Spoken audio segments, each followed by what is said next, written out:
Welcome everyone. Thank you all for coming. We appreciate all the continued support for our events. We work really hard to bring you this content. We hope that everyone uses this event as a learning experience to expand their views on politics in general. For everyone who isn't familiar with YAF, we're a conservative activist organization on campus that ensures young Americans are motivated by conservative ideas such as individual freedom, a strong national defense, and traditional American values.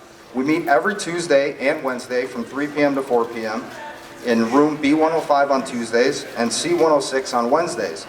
If you are interested in learning more about our organization, stop by to one of our meetings, and on one of those days, we'd love to have you. We also encourage others with different opinions to attend our meetings for open discussion.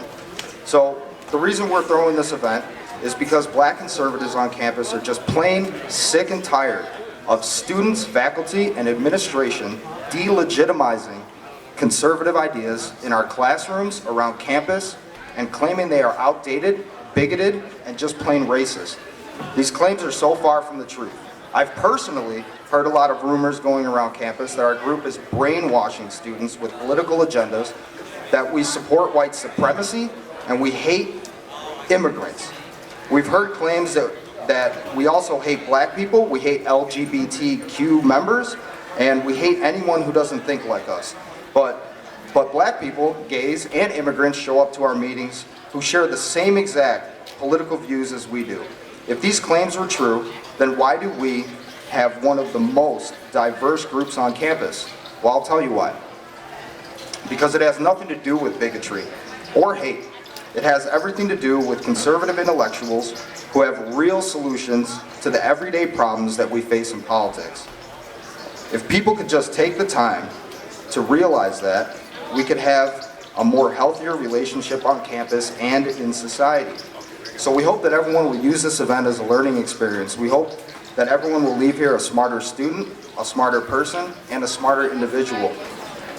This event will shed some light on how the political left uses academia and history to create false narratives that target conservative students and to alienate black conservatives specifically.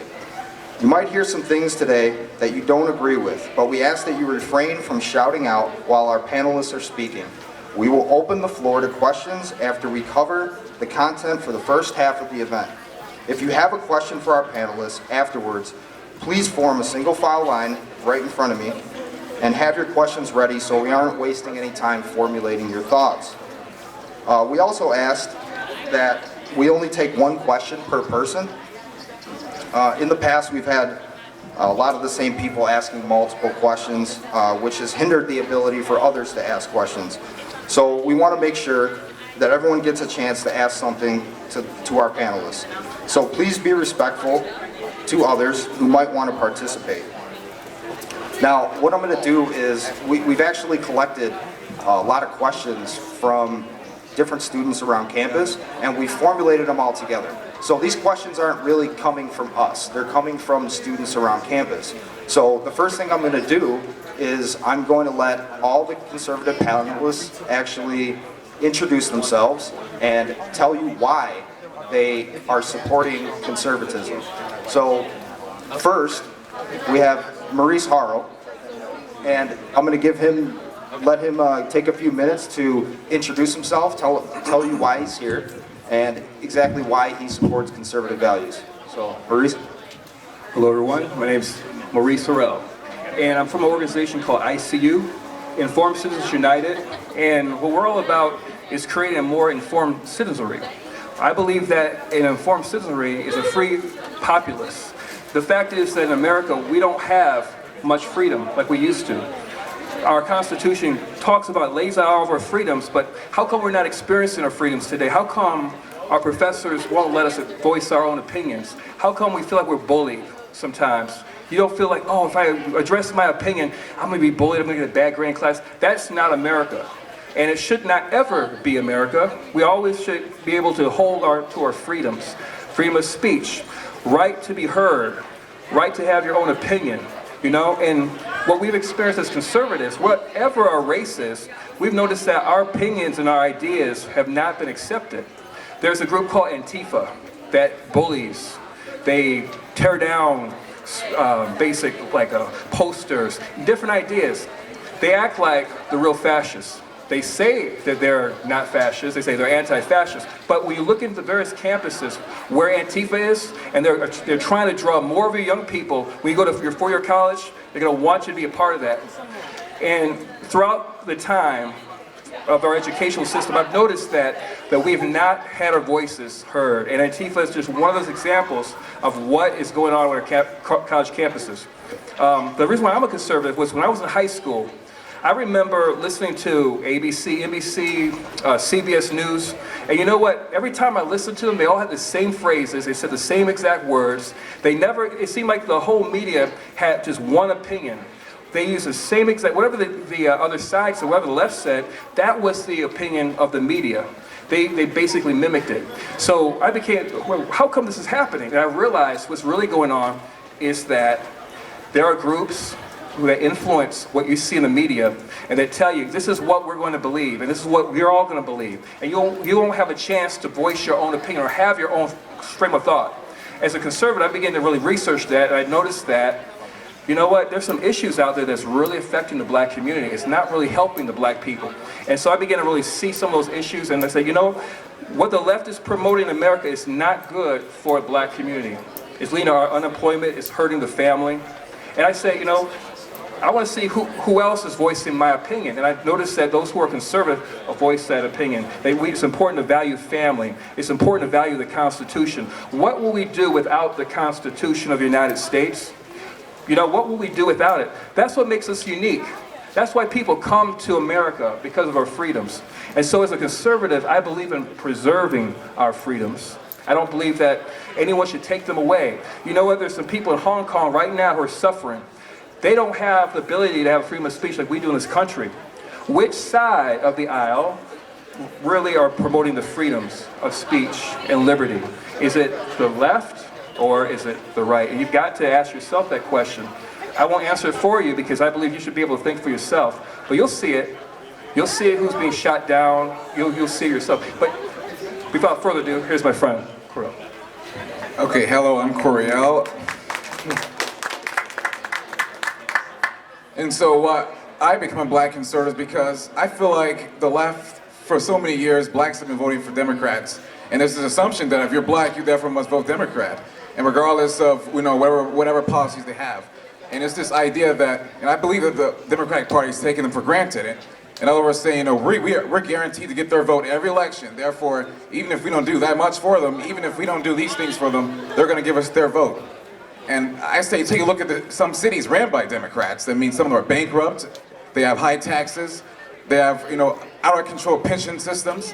And it's not helping black schools. It's not helping black communities. They can't fund schools because they have overwhelming debt.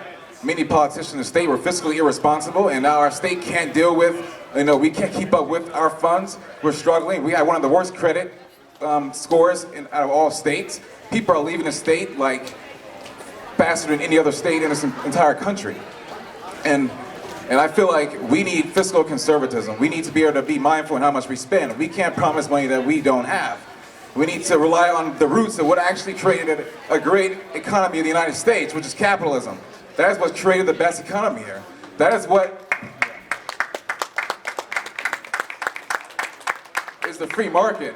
Okay, it's the free market that, you know, incentivizes profit, that incentivizes creating innovation, creating technology, and these things grow into business, grow into jobs. You go to countries around the world where there's controlled economy, where there's no free market, where there's no capital. They're actually more in poverty than the countries that actually have capital. In fact, there's actually countries in Europe that actually have more capital than the United States. They have less regulations and more power in the hands of the people in the economy, and they do better than we do. And so I feel like we need to look into fiscal conservatism and not this idea that the government should therefore take care of everything. That the government is therefore obligated to take care of all issues in society, regardless of how much the government is going to spend. I mean, we got in the Democratic primaries, politicians just yelling out free stuff without any means to pay for it. Without any means to pay for it. And this idea that, okay, well, we're giving you free stuff, we're going to help you out and all these things, we're going to put you to stay in the government. But they don't have actually a plan on how can we actually fix the problems, you know, the core problems that are actually hurting the community, instead of just, you know, patching it up with money and everything. And so what actually pushed me to be a conservative was, many years ago. I've always grew up in a Christian family, and I started looking at, even when I was younger, many conservative principles actually, it stood out to me.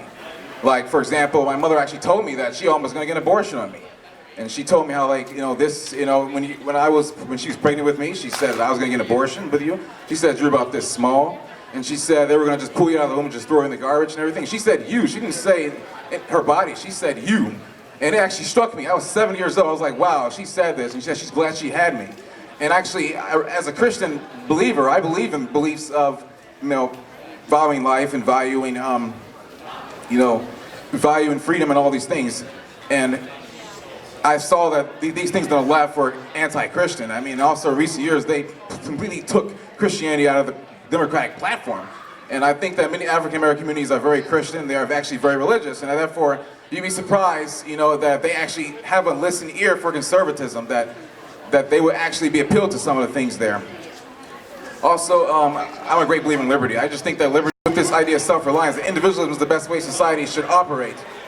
That is the successful way that our society can grow and our society can expand, and that individualism is important because our self-values matter first, that our communal efforts matter first, that it should be instead, when we need help, people with poverty, it should be where we go to the people at the bottom, our family, our churches, our community, and then we go to state government, to local government, then state government, federal government. It shouldn't be the federal government first, because when you actually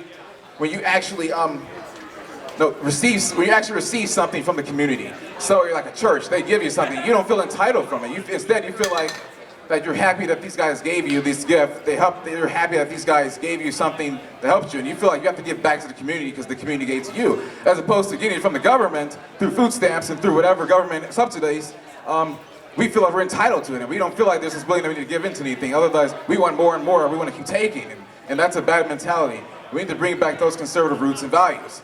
And so, also, I did more research in economics, and obviously capitalism is it's just the most superior economic system we had. Yes, it's not perfect, but it's the best of all evils that we ever had on this face of the world. And we have had millions, actually not millions, billions of people live out of poverty over the last 50 years. The poverty rate has been going down. Extreme poverty has been going way down. As we had more income inequality, we had actually more money in the hands of people. We get angry about how much how much money Amazon and Jeff Bezos has, but we never get angry about the iPhones that are in our hand that he gives us. We never get angry about the cars they build or the cereal that they manufacture for us. We never get angry about the houses that they provide, or the shoes they provide, or clothes they provide. We don't make those things, they make those things. They are the ones who provide these things, and they give more into society than what they take from society. And so, I feel like capitalism, and that is the most successful economic system, is pretty much led to expanded success across the world. China actually took in capitalism. They actually opened their markets up to the United States, and their poverty rate went down, skyrocketed. They took 500 million people out of poverty, and now they created jobs. And now they're like one of the second greatest economies in the world. And they're actually trying to take advantage of our economy. That's why I'm glad Donald Trump is actually taking on China. They've been stealing our technology, trying to create their own products and their own, because they know that laborers only go so far. You need ideas, innovation, and those things come from capitalism. The government's not going to give you innovation. The innovation is going to come from people with mindsets that are going to want to profit. Because when you want to profit, you want to give something to society that's going to help and benefit society. That's what it means to profit. And so, in my understanding of economics, this has pushed me to be a conservative and to support Republican values. And also, the Democratic Party just scared me today. I don't know if I can, maybe in the 60s I could have definitely supported John F. Kennedy and Lyndon B. Johnson. I probably could have definitely supported them. But today, things I think have radically changed significantly. We got to the point where now we're having situations where, where we're actually restricting freedom of speech. We have in New York, they're saying that if you say, illegal alien, it's against the law. We're having situations where Beto O'Rourke, I'm glad he dropped out of the primaries. He's going to tax churches. They don't accept gay marriage, which I'm okay with gay marriage. You can go whatever you want. Just don't tell churches that they must agree with it. Otherwise, that's a problem, and that's a violation of religious freedom. So the Democratic Party is going way out of line. Now they're allowing abortions of the third trimester. We got a bill in the House up here in Illinois, third trimester abortions from Melinda Bush. Also, we have And Born Alive bill was voted down by all, pretty much majority of Democratic senators up in Congress. And this was a bill saying that a baby that's born alive, that's an infant, it should get the same health care as the other baby. And therefore its life should be protected. They voted against this. We should not have a debate on whether we should kill an infant in this country. It's just absurd. And so the Democratic Party just scared me, and I just can't be a Democrat. And so that's who I am. I'm going to pass the mic over to my, well, actually he has their own mic. So Thank I'm you, going Corey. to pass it over to them. Appreciate it. Don't give all your points away, bro. Don't give them all away. Thank you, Corey. I'm Daniel McFadden here at College of Lake County, and I became a black conservative because I want to think for myself. I don't want to be told what to think. I want to be told, I want to be taught to think, and how to think and how to problem solve. Because the issues in our community have been detrimental for years and years and years and years, and we haven't really made those things essential and brought those things to the forefront. Unfortunately, we kind of gloss over those issues and just make them seem like they're not big, but they are. And what the media does is when a so-called, white person that's a police officer shoots a black person, they just blow it up and blow it out of proportion. But when we have 700 murders in Chicago, no one talks about that. When you have the crime rate blowing out the roof, no one talks about that. When little kids get shot in the street by drug dealers and people in the community, no one speaks on those things, but we talk about police officers who hate black people. And unfortunately, that is a form of victimhood that we have been dealing with throughout the years. I became a conservative because I don't want to be a victim, I want to be a victor. I want to think for myself. And unfortunately, as a black man, I've always been told to vote this way because you're black, think this way because you're black, you have to do this because you're black, and that's not true. You can be anybody that you want to be here in America. There's no law out there that says this white man is going to make you fail in America. If you can show me this law, then maybe I'll agree with you, but that's just a conspiracy and I can't find it anywhere. So unfortunately, we've been taught these different things throughout the times of history that are just completely false. And unfortunately, the other side has pushed these narratives over and over and over and over again.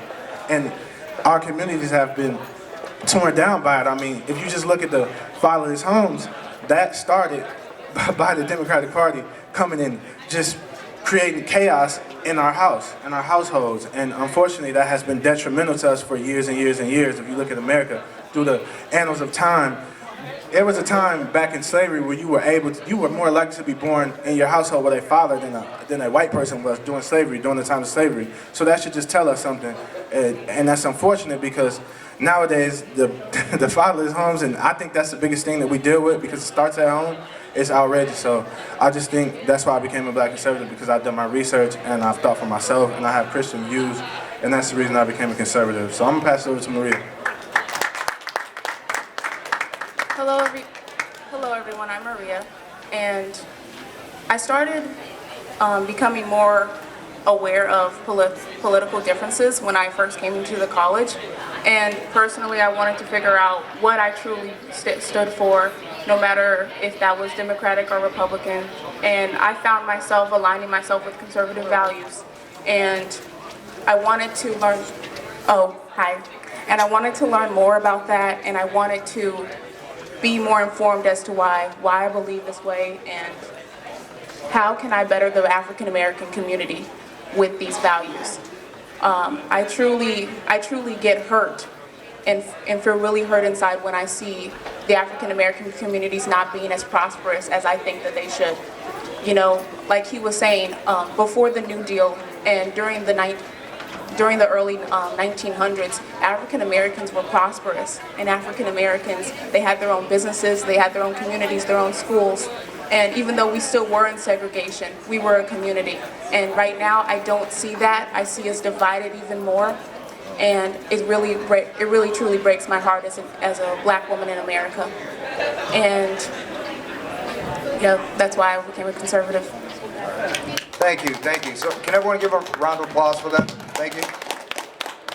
Appreciate that. All right, so for everyone who doesn't know, I didn't introduce myself. My name is Rob Korn. I'm the chapter chairman of Young Americans for Freedom here on campus, and I have questions that we've collected from students on campus that they wanted to ask black conservatives, right? So the first thing we're going to do is go over conservative values, because we actually have a list here, and Maurice is going to actually go down that list, and then after that, I will ask the first question that we have on the list that came from students around campus. So, Maurice, go ahead. So basically, I just want to simply consolidate everything that we've been saying so it's all intelligible, so you understand who we are, what we do.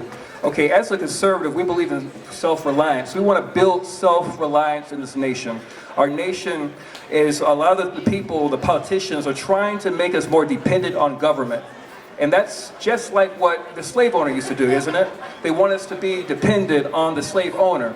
But you see, that's what socialism is. It's about keeping people more dependent on government and services. We should be able to have our own jobs, make our own money, determine how much money we want to make. Why limit ourselves with what we call the unemployment? Or this is how much money you can make. This is a maximum you can make. Otherwise, you're going to lose your benefits. They keep us on SSI and those different things. So anyways, we believe in self-reliance. Number 2, personal responsibility and accountability. How can we ever, America started with racism. It didn't begin with slavery. America began with the Declaration of Independence. With life, liberty, of the pursuit of happiness. They were all created equal, endowed by our Creator with many inalienable rights. That means unchangeable rights. The left wants us to not know that. They want to take the knowledge of the Constitution out of your minds, out of your hearts, so that you won't know what you lost when it's gone. That's why they hate the Constitution, because they want to inflict the same kind of thing that's in other countries. Number 4, preserving the Constitution. Like I said. 5, we believe in strong families, mothers and fathers, sisters and brothers, loving one another, strong families. Why should we attack the family? There's no reason to that. We just think, let's just love the family. Let's love fathers. Let's love mothers. Let's love our children. They are the next generation. If we don't value them, all right, we have no future left. We believe in therefore life. Human life has value. And that's the foundation of all our principles, of any law. If we don't value human life inside the womb, how in the world do we have the logical reasoning, rationale to value any life outside the womb? Unless we value human life, unless black lives matter to black people, how can we expect black lives to matter outside of black people? It's the same principle. And so we believe in principles, unchangeable. Liberty, I'm almost done, I'm at 13, I'm going to end. Okay, liberty, of course. Everything we have in our Constitution, it's about employing those things, principles. The pursuit of happiness. You can do whatever you want to do as long as you don't hurt anybody. Doesn't that sound great? That's what conservatives believe. You have the right to have your own fun, have your own liberty, and no one's gonna, we don't believe people should be bullied, to be silenced. We don't believe in people being silenced. We think, that's what we believe. We believe that you should have the economic freedom. Freedom, everyone like freedom? That's what we believe, freedom. And freedom is not dumb, it's wonderful, wonderful. Versus totalitarianism, what we see in China and all sorts of things. So we don't believe in that. All right, we're almost there. Smaller government. We want a government that's accountable to the people. That's why we want it smaller. Number 12. We believe in equal under the law. And finally, everyone's equal regardless of your race. That's the beauty of it. We're not elevating one race above another race. And we believe that all men are created equal regardless of your race. Are you tired of this racism? You hear the media over and over again. They say that person's racist, that person's racist, that person. We're tired of that. When I grew up, blacks were friends with whites, whites were friends with blacks. We believe what Martin Luther King said. We believe we said, we shall overcome. I remember you all remember that song, we shall overcome. Well, as far as I'm concerned, we have overcame. And now the issue is that how do we see ourselves? Do we see ourselves as victims or victors or equals?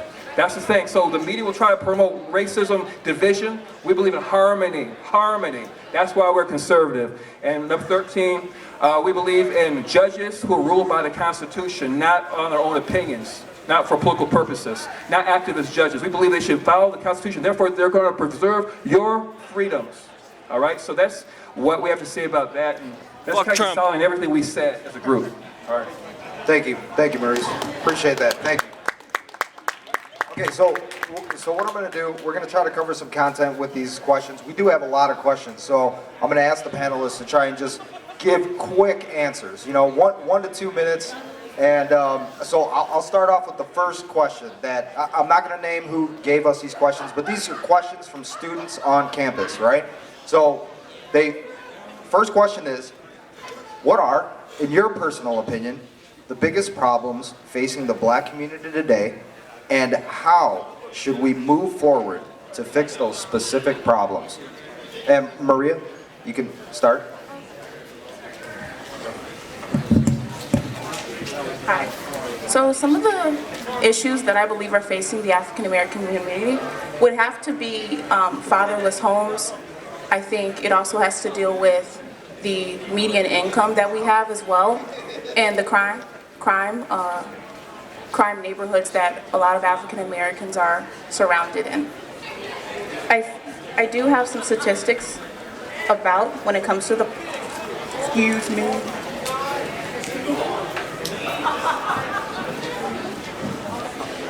Same as Maria, I believe just fatherless homes here in America, and especially in the black community alone. I mean, I think right now, I have a source that says 65% of the homes that are, young black kids don't have a father at home. And that's unfortunate because that's the start and that's the root. And they don't have a chance to succeed. Also, the crime rate in our communities, and also certain things like just abortion and not being accountable for your actions, because that was made to decimate the black community as a whole. If you go back in the histories of time, it'll show you, they'll tell you that there was a woman who made Planned Parenthood specifically for black people, and it was eugenics. So, and that's what Hitler believed in. So, and we die and we go to jail, and then we kill each other every day on top of abortion, which is probably the #1 thing that's plaguing the black community, which no one talks about.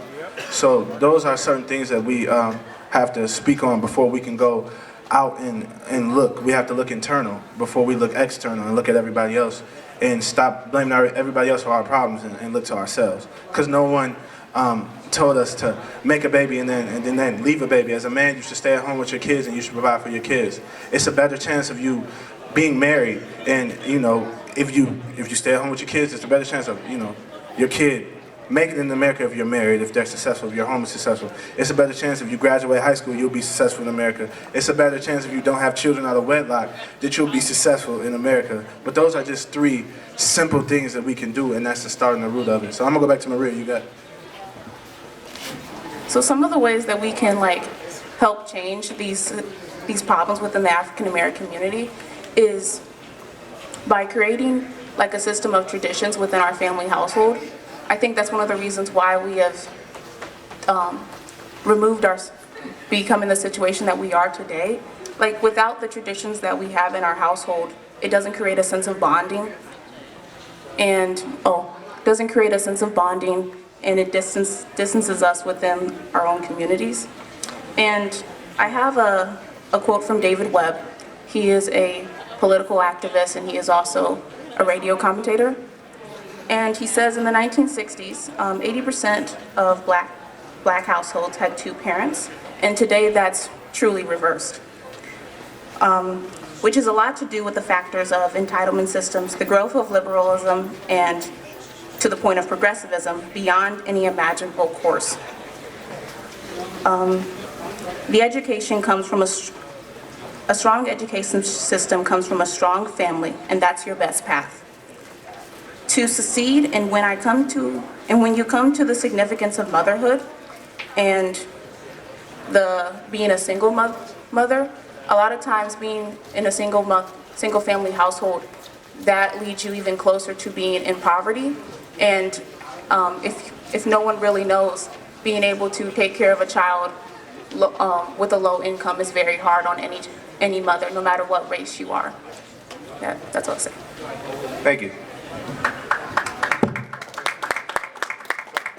You want to elaborate on that, Corey, a little bit? Yeah, sure, I'll cancel. Great. And I also want to talk about fatherless homes. I got a few statistics to read from you.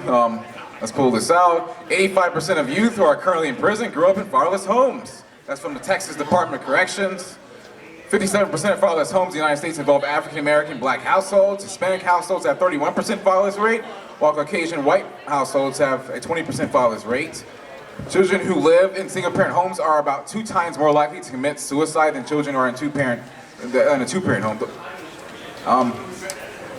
Living in a fatherless home is a contributing factor to substance abuse, with children from such homes accounting for 75% of adolescents patients being treated in substance abuse centers. Within the African American black community, about 2.5 million fathers live with their children, while 1.7 million fathers are not living with the children. That's from the Huffington Post. 2/3 of low-income working families with children are in the African American community. U.S. Census Bureau, 92% of the parents who are currently in prison in the United States are fatherless. Okay, well, yeah, fathers. And also, some of those are fatherless too, and so it's like this cycle that's reoccurring. And I'm going to pull up some more statistics about the fatherless homes. Actually, I went from blackdemographics.com. They got statistics from, I believe, the Census Bureau, and the poverty rate among blacks families that don't have a father figure or have a single parent is 32.1%. That means 1 out of every 3 black family that doesn't have a father has poverty. Then you compare that to the black families that actually have marriage, that actually are married, where there is no, where there actually are both the father and the mother there, the poverty rate is around 8%, which is actually lower than the national average, which is the national average is around 12, 13%. So the idea is that if you actually get married, that's going to increase your chances substantially of getting out of poverty. You have someone there to help you, you have someone there that can provide for your family, even if you can't. And my mother, she's a strong mother. I'm thanks to my mother, and she's raised me. And she was a single mother, and she struggled, but she was able to help us, and we have succeeded. I'm here at TLC. I'm going to go into the military after this, and so I mean, not saying that mothers can't handle it. I mean, there are mothers that are very strong out there. Many African American women that are very, very strong at dealing with their children. But we do want fathers to be there, and there are many fathers that aren't there. So I think that would have a very substantial impact on the black community. There's also statistics from the Brookings Institute saying that if there are 3 things you must do that can increase your chances substantially of getting out of poverty. One is finish high school. The second is get a full-time job, and the next one is get married and wait till you get married to have children.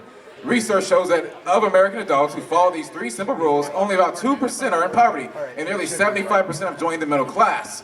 So these are these family values and communal things that I think can have a bigger impact to getting people out of poverty. The fact of the matter is we spent $17 trillion on government benefits and welfare, and in some cases kept fathers out of the homes because they're afraid putting their father in the home would actually take away welfare, and they would have to get adjustments of welfare. And in like summer, I wanted to get a job. My mother said she didn't want me to get a job because they were going to cut the food stamps, and so I wasn't able to get a job. And I was upset. So now I'm struggling, but I'm finding my ways to get money. And so welfare has also become very problematic. And I'm not saying we should completely get rid of it. It's just that we need welfare reform, and welfare reform does good. And that's why I'm glad that Trump passed. Well, it was Congress, and Trump signed the bill saying that you must get a job or go to school if you want welfare. If you want to actually, you want to eat, just do something. You can't. I have an auntie who hasn't had a job. She's 30 years of age, and she's finally actually getting her GED. But not because of her choice. That's because they forced her to do it because of the Congress. I'm glad that they did pass that, and that's a very big problem in our community. And so I just wanted to capitalize on the fatherless homes. Thank you, everyone. Thank you.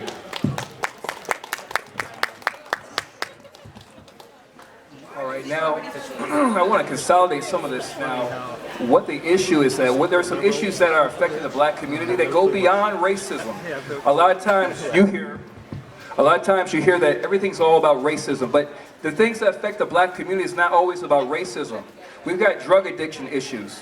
Whatever, also, I want you to know that everything that affects the black community, many things that affect the whole nation also affects the black community. It's not about a black thing, it affects every single race. And the things that affect every single race also affects the black community. Okay, so fatherlessness affects the black community, it affects the white community, the Asian community, the Latino community when it's there. All right, so the other aspect, we said drug addiction. That's a big one. We got fentanyl coming into the United States. A lot of it's coming from China. Just 2 grams of fentanyl will cause you to die. We had about enough fentanyl coming to the United States in one bus to kill about 17 million American people. We love America. It doesn't matter what your race is. We all bleed red. That's what we believe as conservatives. And therefore, we care about those 17 million people that would have died. But fortunately, we had people called ICE and Border Security, and they caught that. See, they're not our enemies. Security nation is not a bad thing. Would you like to see 17 million people die? Well, we our taxpayers pay for security. We want that. Okay, so anyways, drug addiction, victimhood mentality. That's hurting the black community. When you think you're a victim, you can never overcome any obstacle. It's always about, oh, I'm a victim. I was born black. That's racism. When people teach you this way called white privilege, they're teaching you racism. I repeat myself, when they're teaching you the white privilege, they're teaching you full-blown racism because they're putting a slave mentality in your mind that you can't overcome. Martin Luther King said, "You shall overcome." They say, "No, you can't overcome." Who is pushing that down our throats? I tell you who's pushing down our throats. It's the Democrat Party, the same party that gave us the Jim Crow laws, the same party that gave us slavery. That's the party that's teaching us a white privilege. In fact, the biggest people are teaching it is in Milwaukee, Wisconsin, right now in their universities. They're teaching this thing called the privileges of whites, but they don't care about the fact that blacks can overcome, that we're equal. They don't believe in equality of races, and they never did. I want you to understand, they never, ever did. They always believed in white supremacy, and that's the ugly truth, and that's why I'm not a Democrat. That before they were called Democrats, they were called Dixiecrats, and they did not change. They just changed the mode or operation, but they're still the same. They still talk about race, don't you? MSNBC, or MSNBC, they talk about race all the time. Why? Because they want to create racial division. They don't believe in racial equality. They think that some are higher than others. It's some kind of caste system. That has got to change. That's why I'm a conservative. All right, I have to talk about that a little bit. Yeah, Thank you. Thank you. Literacy, just a few more. Thank you all. Literacy is big. That's huge. If you don't know how to read, you don't know how to comprehend. We believe in reading, and we need to promote that in the black community. We believe that people should not be always government dependent. It's there for a season, but once the season is over, then you begin to get your job, become economically independent. That's what it's all about. Okay? A lack of parental involvement, that hurts not only the black community, every community. We watch it, we wear our iPhones. These are our iPhones. Oh yeah, honey, I'll be with you in a moment. Make just my hair. All that kind of stuff. That's what people do. We're not taking care of our kids. Doesn't matter what race you are, all right? And there's a growing mental health crisis caused by, I don't want to talk about that word, it's kind of deep. I think you're not ready for that. But psychotropic drugs, I'll just say it, I'm just going to just throw it out there, okay? Okay, you know what? People don't know who they're related to. I'm just going to break the ice, something that you've never heard this before. A lot of these people in the inner city or anywhere, they don't know who they're related to. Who's my daddy? I want to know who my daddy is. What kind of person am I? I don't know who I am. Who's my daddy? But the problem is in many cities, they don't know who their fathers are. So you don't know if you're shacking up with your half-brother, your cousin. Uh-oh. You don't know who you're dealing with. That could have been your brother. What? Yeah, it could be. You don't know, do you? And you know what happens? Mental health problems with the kids. And I won't get too graphic about that. You know what I mean by that. Anyways, okay, so that's good. God bless you. All right, and so it's a good thing. All right, promotion of concept. Okay, that's another topic, so let's go on. Okay. Thank you. Thank you guys for elaborating on that. I appreciate that. So the next question is also from a student on campus.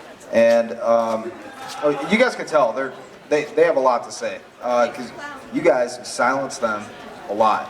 You ask them one question, they'll give you a 25-minute answer. So we're going to move on to the next question, and it is, how would you define Jim Crow laws, and how did they impact the black community over history? That's a good question. Jim Crow laws are basically where it was segregated. So when it came to different races, you either had white or colored, and the colored would have their own separate things. Usually they would be not as valuable, less quality. And the thing that truly was created from Jim Crow was cultural race that continued. It allowed cultural racism to continue. So because white people have their own bathroom and colored people have their own bathroom, that makes us think that we're different, or I as an African American are less than you. And I think it's important to realize that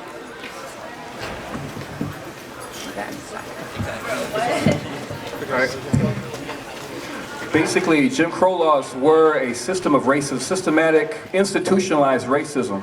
That's what Jim Crow laws were. Primarily was in the South, and they were instituted by, you know who, the Democrat Party. And They instituted a lot of things that oppressed people. After slavery happened, after the oppression of slavery, they carried on the slavery because they just wanted the control of people. They wanted to control people because controlling people means power. And it's affecting us today.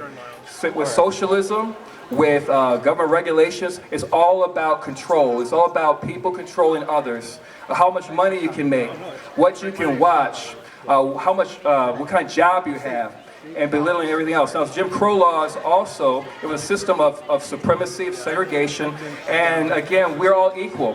What Martin Luther King started, we all have equal access, and so as a conservative, we believe in equality. Equality, no matter what your race is. And that's why we don't push that at all. And what we still see that segregation happening right now. There are some schools right now, programs being pushed today among Democrats where they want to bring back segregation. I mean, I'm talking about black Democrats promoting segregation. Unbelievable, that's happening.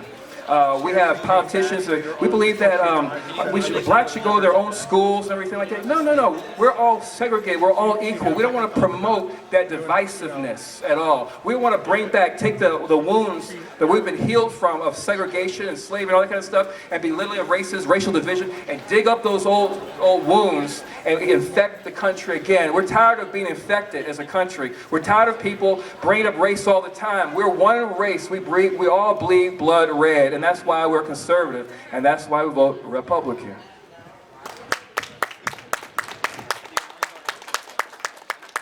Oriel, you want to elaborate on that at all, or do you want me to move on?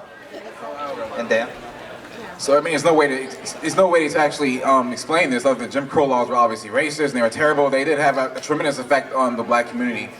But also redlining is something that actually isn't part of Jim Crow. It actually wasn't part of, because it was in the North, which is where Democrats, they actually protested the Democrats saying, hey, look, you're stopping segregation in the South, but you're ignoring the segregation at the top. And they were incompetent and able to actually, deal with these issues of redlining. And redlining was actually started in 1934. It was from the Franklin D. Roosevelt administration. It was from actually an act from the New Deal. He had his New Deal policies, we're gonna have big government policies that we're gonna try to help people.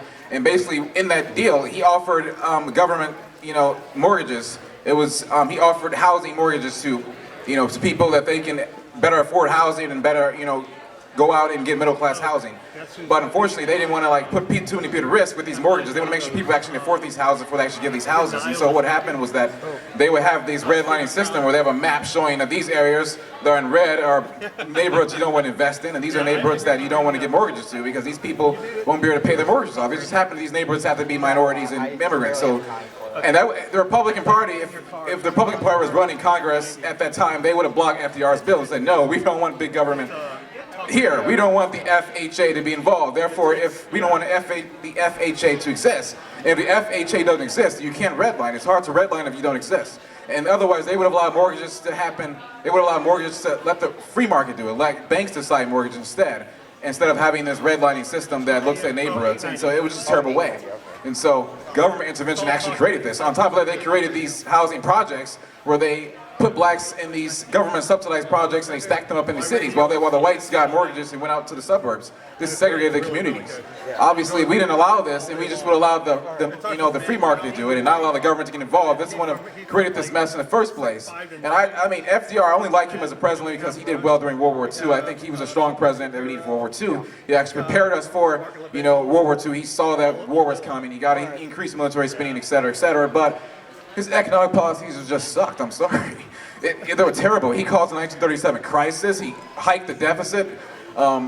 His Green New policies, I mean, they seemed good, but they led to worse other things. I guess you maybe can thank it with the Social Security that he gave, but even the Social Security Act, I mean, we're actually struggling to have money in that. We're actually gonna have to ration the money there, and I prefer 401ks instead of Social Security because government, the government pension system with the Social Security, you actually have, you have to rely on the government and they can decide what money you have. And actually, I do believe that Social Security, I do believe Social Security is actually losing money and that we're gonna have to ration money in the future. And I think the best way to secure people's money is through private insurance. So I don't really care for FDR's economic policies at all. And I certainly didn't care for his housing policies. And I can go on forever now that FHA just messed things up in the housing market and why the free market would have been the better option in the first place. And the Republican Party is pro-free market. Therefore, I think our policies would have not allowed redlining to happen. Thank you. Thank you. And, okay, so I'm going to move on to the next question. And Dan, you can start off on this one. I know you know a lot about this, but as a black conservative, what are your thoughts on police brutality, especially in the black community? I believe it's a problem, of course, but it's a problem in every community, I believe. We're not the only ones that get shot by the police. I believe that narrative is pushed to make us believe that when we get around police, we have to be a certain way and act a certain way. But it also goes back, not just to police brutality, it goes back to the fatherless homes, not growing up with a man. So when you get in those positions with a police officer who is a man, who is not of your same race, you put yourself in a precarious position because of the way that you respond. And unfortunately, the media likes to portray that all police hate black people and that we should respect black people. We shouldn't respect the police, but that's not the case. By the numbers, between 2017 and 2019, more white people were shot by the police than black people were by the numbers. Of course, that's the case, but then all of a sudden, and then people will try to say that's because of the numbers and it's because of more white people than it is black people, but that's because it's skewed. Those numbers are skewed, of course, but that's because at the end of the day, we do kill each other in our communities. We do have abortions in our communities. We do go to jail, and we do die in jail in our communities. That's why our race has constantly dropped every year from 14% to 12%, just from last year, just from 14% to 12%. And at the end of the day, we don't want to talk about the murders from 1980 to 2000 to 2010, where 10,000 black people killed each other, and 93% of those people were black, and they were black on black crime. So a person that isn't black wouldn't understand how homicide in our community affects us more than the police affects us. Because there's more of a chance of me getting shot by a black person in my community where I grew up than there is a police officer. Trust me. That's not even close. You know, so people try to push this narrative and make us believe that we're victims, and we're not. That's not the case. The police are here to protect and serve us. And there are some bad police, but there's bad in everything. There's bad in everything in life. So don't just push this narrative upon the black community that all police want to kill black people because of this and because of that. That's not true. That is a lie, that is false, and that is pushed by the media to make us believe that we're victims and we're not. Thank you, Dan. All right, so this question is for Maurice. So how does the media affect black culture and worldviews of black conservatives, and how do they use fallacies to shape public opinion? Okay, nice question. Okay, so basically the media is very powerful. The media gives you sound, it gives you images, and it bypasses even the sensories in your mind, and it can be used to program people. So many times I'll ask someone, they say to you, well, Trump is racist. Trump is racist. Well, how do you know he's racist? What has he done? How do you know he's racist? What's some actual facts that he's racist? When you have black rappers talking all about, I want to be like Trump, I want to be like Trump. When Jesse Jackson received an award gave an award to Donald Trump for helping the black community. How is he racist? When he's given so much money to the HBCUs, how is he racist?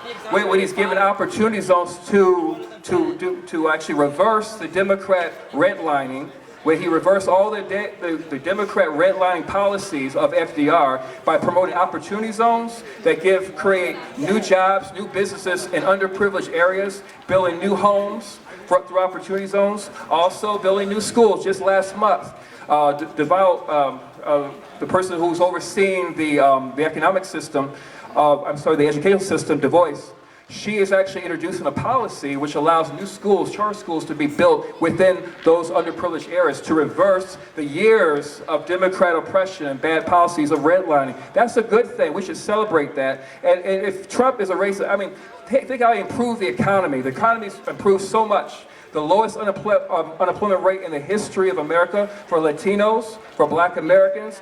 These are policies. Yeah, these are policies that have results. We're looking for results. We don't look at the personality of the tweets, because the tweets of Donald Trump did not put food on our tables. They did not give us jobs. The tweets of Donald Trump do not give us opportunity zones, but policies do. And so we focus on the policies, not the person. Personality is one thing. We're not following a cult of personality. That's a misnomer. That's what the left tends to do. We focus on policies and results. If you're going to help the black people, we want to see results. show me what you're doing. How are you helping black people? For years we've been voting Democrat, but what have we gotten? More segregated cities. You realize the most segregated cities are in Democrat areas. Milwaukee is the most segregated city in America. They've been voting Democrat for 104 years. Let that sink down. They've been voting Democrat. Black people have been voting Democrat, and yet it's the most segregated city. That's the legacy of the Democrat Party. And why, again, are we Democrats in the first place? Why are we Democrat? Is it popularity? No, we shouldn't vote for popularity. Policies. We want results. Show me. Show me the money. Show me what you're going to do to help the black people. So then who really is, therefore, those who are anti-black? Who are the real sellouts? You know? So I want to encourage you to join us. Join us to become a conservative. Join us in the Republican. You realize blacks were always Republican? The Republican Party was known for black people because we believe in freedom. We believe in liberty. And those who didn't believe in those things were Democrats. It was started, yeah. The whole reason why we start was because of slavery. The Republicans did not believe in slavery. That's why so many people died to pay for the sin of slavery. Blood was shed for the sin of slavery. So that's the issue. Why are we going to vote for a party that created the Ku Klux Klan? Democrat Party. Why are we going to create... Yeah, think about it now.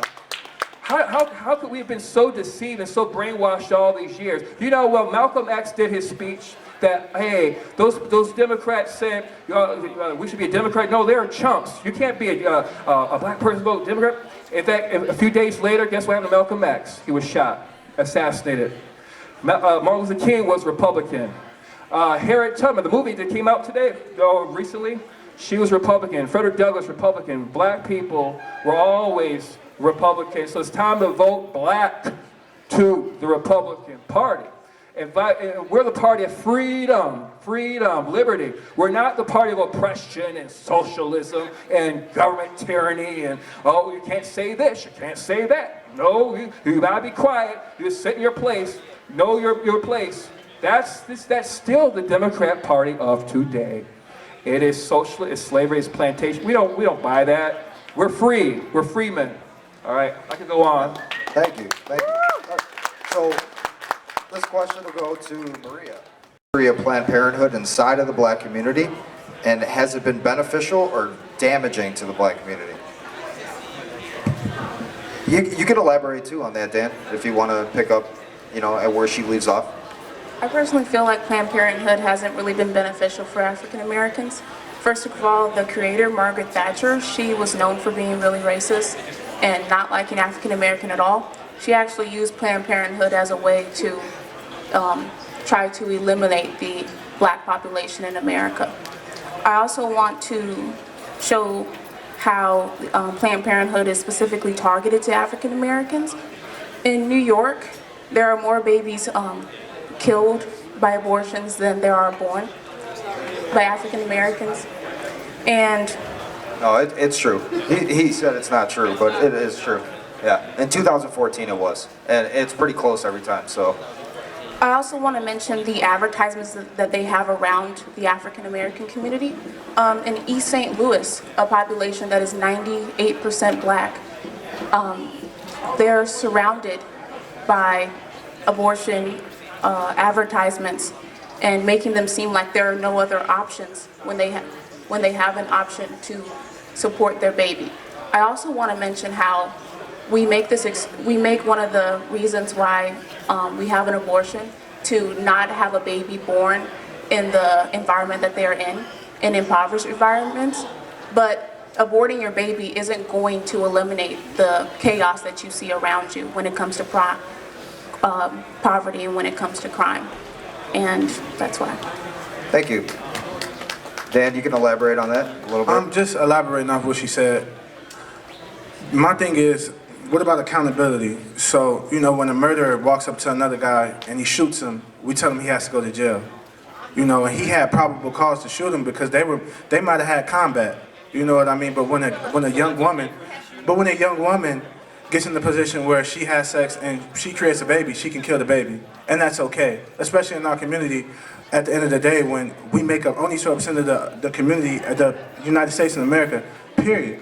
So at the end of the day, we're not holding anyone accountable. We're not putting anybody in a position to be held accountable. We're just letting people just devalue life and desensitize it. And that's not fair to us, because at the end of the day, it's been a detriment to us for years. It was created for us in our community to die. It's generational, it's genocide.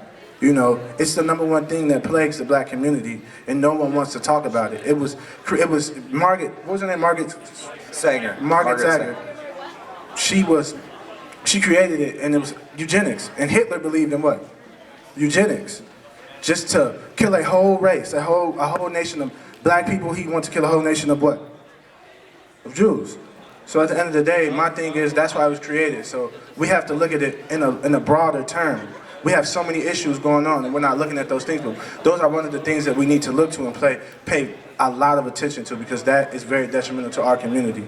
It's genocide, and no one wants to talk about it. They want to brush it to the side and act like our babies are not of importance. Our babies are important. They should be able to grow. If you can't value life inside the womb, then how are you going to be able to value life outside the womb? That's why there's so many homicides in the black community. That's why there's so much rape going on in the black community. That's why there's so many people getting killed in the black community every day, because we don't value that. But that comes from the home. That comes from the root.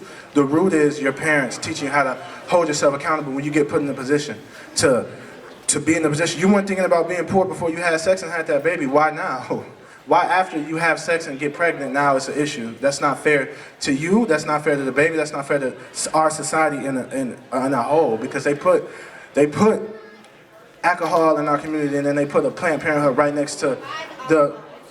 So at the end of the day, that's. Hey, can we let them talk, please, and not interrupt? Thank you.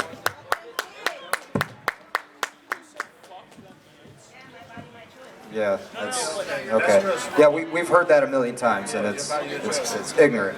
But look, no. What's ignorant is you think of heartbeat. Hold on. If you don't agree with if you don't agree, you don't have to agree. If you don't agree, you don't have to agree. But let's move on. Yeah, but saying F them kids is wrong. That's all I'm gonna say. Yeah. That's wrong. So let's move on. All right, let's move on from heartbeats being magic tricks and F them kids and all that stuff. Hey, Rob. Yeah. Okay, can you be quiet? Thank you. Hey, Rob. So the talks about reparations has been a popular discussion among the black community. Do you think reparations is something America should pursue policy-wise?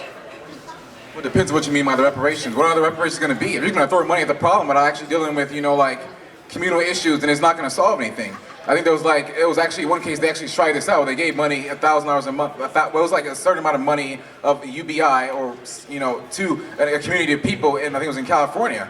And many of these people, they spent it on their debt, or they spent it on in their hair done, spent other stuff. So just handing people money is not going to make them better at spending the money. They have to actually be disciplined spending the money, and giving the money like that is just not a good way of doing it.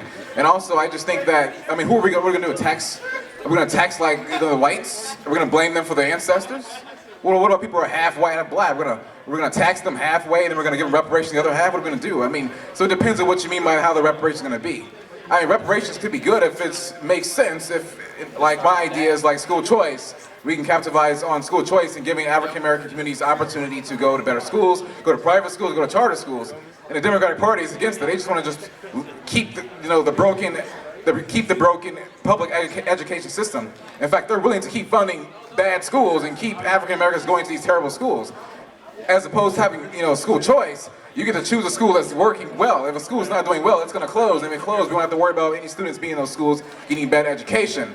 But, Democrats, they'll fight tooth and nail in Chicago to keep these broken schools, alive, and they'll be willing to put these people in these schools instead of trying to, put up schools that will actually benefit the best. So I think school choice is the option that we should look at, and I think that could be a way we can do reparations, because and also slavery. I think slavery has been, it's so long ago. It's really hard to look at how much we can link to slavery. You probably can link more to the civil rights movement. Maybe you can find a family that, that lived in the South, that was African American, who had their business, destroyed by Klan members, and maybe we can say, we're going to give you about $1 million back in compensation for from the business that the Klan destroyed. So yeah, sure it could, but I know a similar thing like this happened with Europe with reparations. They did it with the Jews, after the Holocaust. But that happened like 20 to 30 years after the Holocaust. So most of the people who were alive during the Holocaust, or they had people who were directly affected by someone else who was alive during the Holocaust, they still were alive and they could therefore give the reparations. Slavery has been 150 years ago, probably more or less. I have an aunt, as I said before, how she never graduated high school. She's never had a job, and she's 30. She's finally got a GED. That's only because of the bill that's passed by House and that Trump signed that says you have to get a job in order to actually get welfare. If you want to eat, you just have to do something. And it would be absurd if she just said, well, you know, that somehow, you know, the people who lived 150 years ago in the white sheets are the reason why I didn't want to get out of bed and go to school, and the reason why I didn't want to get a job. We just can't blame everything on people in white bed sheets. We have to look at the issues in our community before we can and look at check ourselves so that we can know how to better ourselves. Otherwise, we're in this victim mentality that we can't better ourselves until we somehow fight this unseen, undetected entity out there of systemic oppression. Like, it doesn't tell them anything. We have to like actually come up with an issue. Like I talked about school choice, how we need to help education. And just yelling out there's just racism out there, it's just systemic oppression, okay? What does that mean? The boogeyman. I mean, who's oppressed? Where? We don't know who he is, but You're not I telling wish me they would anything. explain it. If you don't I guess I'd be a lot if you smarter don't if I explain actually anything, there's knew. nothing we can do with the issue. So that's just my take on reparations. Thanks, Corio. So this question's for Maurice. What is cultural demoralization? Where did it come from? And how do we see it occurring in today's society? And how is it being used in government policy? Very good question. Cultural demoralization is a process of taking a culture, influencing it, and helping it to corrupt from the inside out. It's a form of demoralizing, take the morality out of the people so that basically the culture, the country, self-destructs. It's all about self-destruction. How can something self-destruct? Well, you can destroy its population, you can destroy its jobs, you can destroy its families. How do you cause that destruction? The lack of empathy for the life in the womb. For example, let's imagine yourself in the womb of your mother. You can close your eyes if you want to. Imagine yourself in the warm, comfort womb of your mother's. And you just, oh, this is so wonderful. My mommy loves me. She cares about me. I've got my own heartbeat. I have got my own That's thoughts. a magic trick, You according to this guy. You have, if you imagine yourself, because this is true, the child, he or she can hear everything that's going on the outside because the child has their own thoughts. And then suddenly there's disruption. You hear sounds out of that womb. You feel this cold, sharp scalpel hitting on your poor little skin, your fragile skin. Now some of you can't imagine. You want to ignore what I'm saying right now. You can't handle this. It's heavy. This is heavy because there's a lack of empathy. Can you imagine yourself in your mother's womb? So you're feeling that and you're getting cut, dissected right in your mother's womb. Someone crying out. Will somebody please help me? Will anyone be a voice for me? Why am I being targeted? Why am I being killed? Because of this awful thing called abortion. But that's something you got to do. All right, so that's part of the demoralization. It's when a nation destroys itself. Now, back in the turn of the last century, in the 1900s, there was something called the Soviet art of brainwashing. Y'all can look it up yourself. Don't take my word for it from the School of Berea. That's from Russia, Moscow, Russia. The School of Berea, they came up with an idea, a philosophy. The Soviet art of brainwashing is a way to get America to self-destruct. And one of the ways they were going to do it was to promote all kinds of illicit relationships, abortion on demand, basically socialized medicine. Everything they promoted we're doing today to self-destruct. And that's basically what it is. It's destroying anything that destroys the family. They push pornography. They push all kind of addictions, the drug addiction of every kind. If you look at page 23, don't take my word for it, but look for it yourself, and you'll see that that's happening today with our policies. Even the legalization of marijuana, okay? Marijuana still affects your mind. Even if you don't wish it to, it's still a psychotropic drug. Even if you don't want it to, it's still affecting people. In fact, when you start marijuana when you're young, I'm going a little trail right here, but you need to understand, this is one of the policies of the Soviet art of brainwashing, is to promote drug addiction and it's to legalize drug addiction. After the marijuana, what they're doing now, they're pushing peyote, they're pushing magic mushrooms in Colorado right now. It's a never-ending cycle of They're giving out free needles to heroin Free addicts in needles. New York as well. Absolutely. So that's all what it is. And government policy, the left is pushing policies, any policies that bring the self-destruction of the family, the culture, they support. If there's a policy that can help you hasten, increase your chances of dying, oh, we love it, we love it. Get rid of your carbon footprint. Who has a footprint? Humans have a footprint, so what they're really looking to do is to kill us off. And that's just the reality of the policies. Fentanyl's coming to our country. Oh, we don't mind the fentanyl coming in. It's going to reduce our population. So that's why you need to love people. You need to love human life. If you don't love human life, then do you really have empathy? Could you one day feel like, oh, I'm going to kill that person because I feel like it. I just feel like it today. You have to, in the deep part of your heart, you've got to value human life. If you don't value human life, what's the point? If you're going to vote for a person, a politician who doesn't value human life, how can you trust them to handle your money? If they don't value human life, how can you trust them to teach your children? If they don't value human life, how are you going to trust them to run your country and control, protect your government if they don't value human life? You see, the principle has multiple applications. This is why the issue is so important. It's so important. Human life is so important. If you don't value it, you don't value yourself, you don't value your nation. You are self-destructing, you're demoralized. Thank you. Thank you. I wanted to add something. Oh, yes, go ahead. About marijuana, about the legalization of marijuana. They're so quick to legalize marijuana, but they don't want to remove the people that are in jail for decades selling marijuana out. And I think that's really I think that's really frustrating how you want one thing, but you don't want to accept the other. And I think that's very crucial, especially in the African American community, because I have people in my family that are in prison because of selling marijuana and other drugs. But you're going to legalize them and not have these people who once did a crime that you now legalize set free. Thank you. So we will be taking questions from people soon. So if you guys could just hold off on your questions or your comments until they're done speaking, I'd appreciate it. But I want to move into some administrative questions. A student wants to know, what Obama administration policies concerned you during his presidency and ought to concern every single American? Coriel, you can elaborate on that, if you can. I just didn't like his policies at all. I mean, he actually, our GDP never grew during the entire time. We had like 2% GDP growth. I mean, he actually, he just has authoritarian policy, which I don't like. This idea that you're going to get health care and we're going to force you to buy it. And if you don't pay for it, we're going to tax the hell out of you. And that's what he did. He made many people get forced to put in health care. And premiums still rose substantially. Obamacare is going to dissolve eventually. So I mean, he doesn't have much of a legacy. That's one of the biggest problems I don't like. I mean, he's a great guy. I would love to meet Obama. I mean, he's our first black president. I wanted him to win in 2008 as well. I just don't like his policies at all. He also funded abortions across.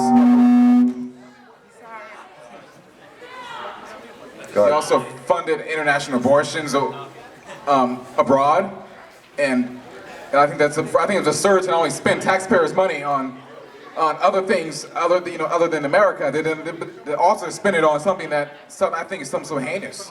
To spend it on something like that, I just think he did more for the LGBT community than the black community. He just didn't do as much as he could have done. And I mean, I don't think he's the worst president ever, but I just did not like his presidency that well at all. I mean, I think he looked over. I mean, he ignored Christians being persecuted around the world. Donald Trump actually cares about Christians being persecuted around the world. Just Christians? Yeah. I mean, it's tax. I mean, to fight ISIS in a small amount of time, it took Obama years to get ISIS under control. Trump came in and did it.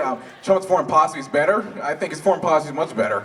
I think the Benghazi was a disaster. What Obama put us in, arms got in the hands of terroristic individuals. It was just, we had a congressman die. We got an irresponsible Secretary of State. That's one of Obama's biggest problems, to appoint Hillary Clinton as Secretary of State. She was just an incompetent politician. And I could just go on forever about her corruption and everything else. And so overall, I just didn't really care for his presidency that much. And I think that having less regulations as Trump has put and lowering the taxes and allowing businesses to thrive, because European countries have lower corporate taxes. And Donald Trump said, hey, look, we want to actually have our market be competitive with the European countries. We want to lower actually taxes, so we lower the taxes so that way our business be competitive, so that way they won't invest overseas and in such and such. He wanted us to be more competitive and more competent on the market. And besides, I mean, the 40% tax rate was, I mean, they weren't paying for it anyways, and they were just trying to hoard their money. That's what happens when we tax the rich at these high levels. And even John F. Kennedy thought this and said, we need to lower our taxes because businesses they're not investing. They're trying to hide their money away from the market, and they're not investing in jobs, and it's just slowing our economy down. And I just don't like his policies at all, pretty much. And so I think that's all I have to say. Thank you.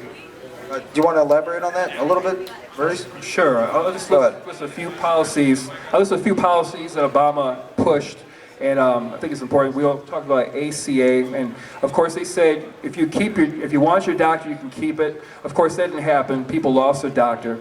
They lost. If you like your health care, you can keep it. That didn't happen because some of the smaller insurance companies went out of business. You see, what ended up happening, ironically enough, Democrats are supposed to be the guy of the little man to help us little people and stuff. But what did he do? He could say, he funneled all Americans in the 5 major health care plans.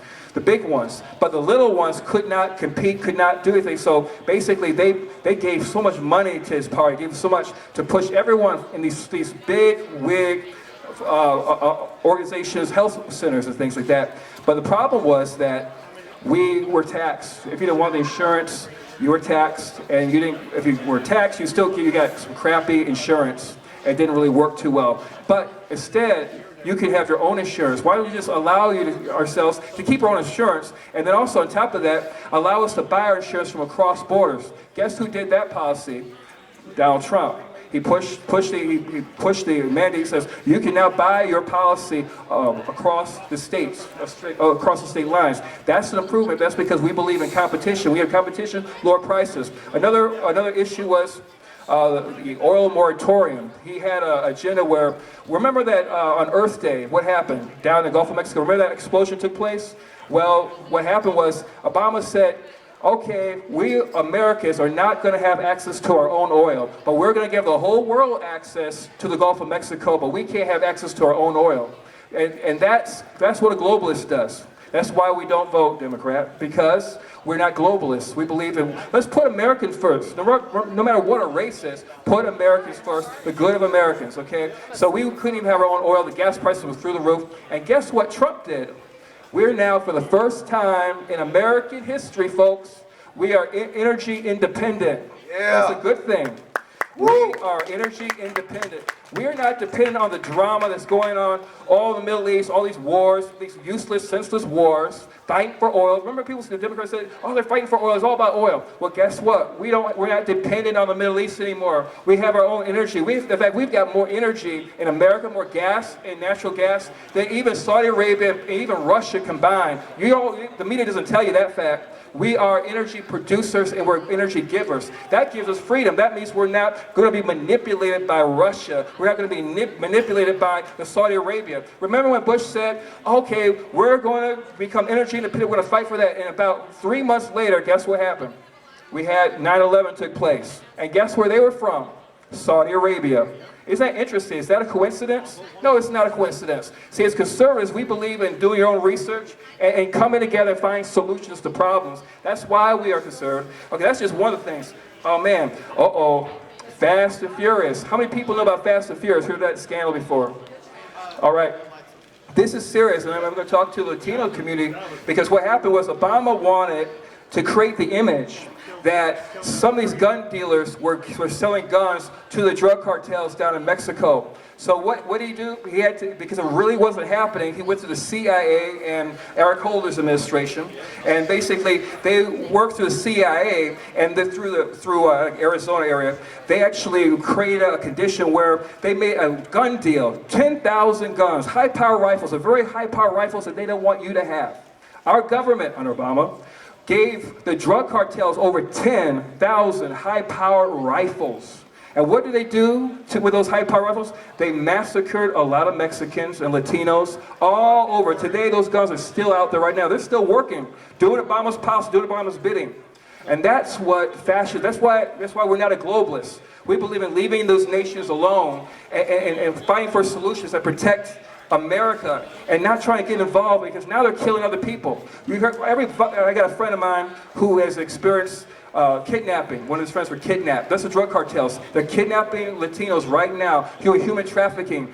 That is what's happening. As a conservative, we value human life, and we think that's awful. And that policy was bogus, and it should never have happened. We should be giving guns and giving deals to terrorists and drug cartels. We should be making matters worse by worried about what's happening in other countries in the Middle East and not focus on our own nation. But many of us black people have been suffering from slavery. Why can't we focus on solutions for America and the issues that we've struggled with? It's a great thing that we have opportunity zones to reverse all the years of racism of the bad Democrat policies, all right? But this is why we vote for Trump. That's why, because we're all about solutions, okay? That's another topic. And one more thing I'm going to talk about is Iran nuclear deal, which is terrible. Giving Iran, people who hate our guts, a nation that wants us dead. They hate our allies too. They hate our allies. They hate our allies. It's true. And yet, we're giving them the ability to create nuclear weapons. And you know what, folks? It only takes one nuclear weapon, one dirty bomb to hit Wall Street, and that's the end of our economy. Stocks will go right down the toilet, your pensions go down the toilet, your health care down the toilet. All it takes is one incident, one crazy incident to make it happen. And it's a good thing we have a president that cares about protecting the United States, because he values your life, he values human life, he values your future generations. And to give them a policy like this, that's why Trump said, no, we're not going to do that. We're not going to honor that deal because we don't want to empower our enemies. And the fact that he helped in the whole process create ISIS, the Islamic State, by destabilizing all that whole region, that gave rise to ISIS. That's not cool either. And you know, those consequences, we don't value human life. All right? Thank you. Thank you. All right, hey, I got a question for Dan. So, Dan, many conservatives have said that accusations of racism against the president stem from the media and not from his own actions. Do you believe that the media is creating false narratives against the president to discredit all he's done for the minority community? Yes, of course. There's facts that will show that. There's things that will push that. There's a lot of things that he's done for the Hispanic community and the black community that other presidents haven't done in modern history. I mean, you could look down the line and see that, and his policies have show improve. I mean, the unemployment is low, I mean, at this moment in time, and that's not just in the black community, that's in the Hispanic community too. I think, unfortunately, people look at his Twitter handle and are like, oh, he's racist and he says certain things, and I don't agree with everything that he says, but his policies have worked. They've pushed us along as far as our economy, and even in impoverished communities, they've worked very, very well. I mean, I have countless and countless of things that I can just go off, and if he's a racist, he's a bad racist because he's done a lot for people in our community as a whole. I don't agree with everything that he personally says, but at the end of the day, his policies have worked, and people need to look at that. What more can he do to show that he is not a racist? Before he was president, for his Fortune 500 company, he hired more black people and women in his Fortune 500 company than anyone has ever hired. I mean, he's done so much for black people right now, just during his first term. I mean, I don't know what more can we say about him being a racist. I think that's just a lie, and the media needs to stop pushing that lie. Yeah, thank you. Maria, you want to elaborate on that a little bit, or do you want? I actually have a question for you. It's coming up.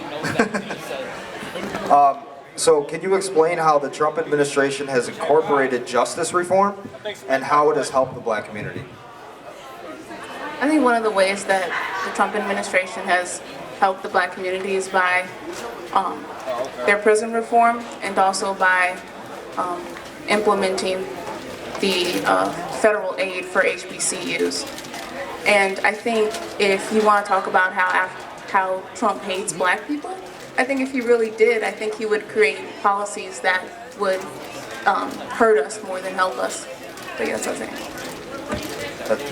Maurice, you want to elaborate on that question a little bit? Cool. Basically, like we said before, Trump is not a racist at all. Let's look at some of his policies today.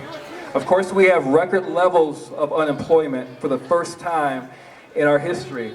Black unemployment rate is down at 5.4%. That's record. I think it's almost down to 5.3%. It's getting better and better and better every time.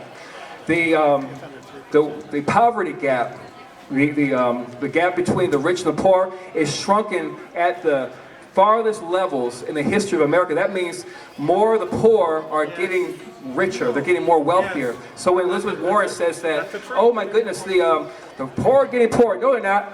That's a lie. They're not getting, they always say that all the time, every single election cycle, but that's changed. Things are reversing now, and you've got to realize that this is, the fact is that,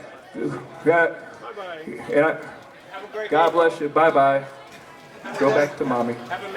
They always say something when they leave. All right. Well, yeah, exactly. Okay, anyways. Okay, so the unemployment rate is at the lowest. Among Hispanics, the unemployment rate is better for Hispanics and blacks and Asians. Isn't that something to be happy about? Isn't that something we should be voting for?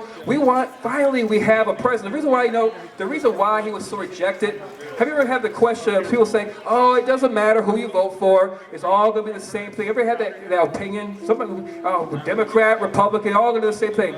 But you know what happened? Trump broke the mold. A different caliber person got through all the things. There were Republicans that didn't want Trump. There were Democrats that didn't want Trump. But something happened. The American people came together.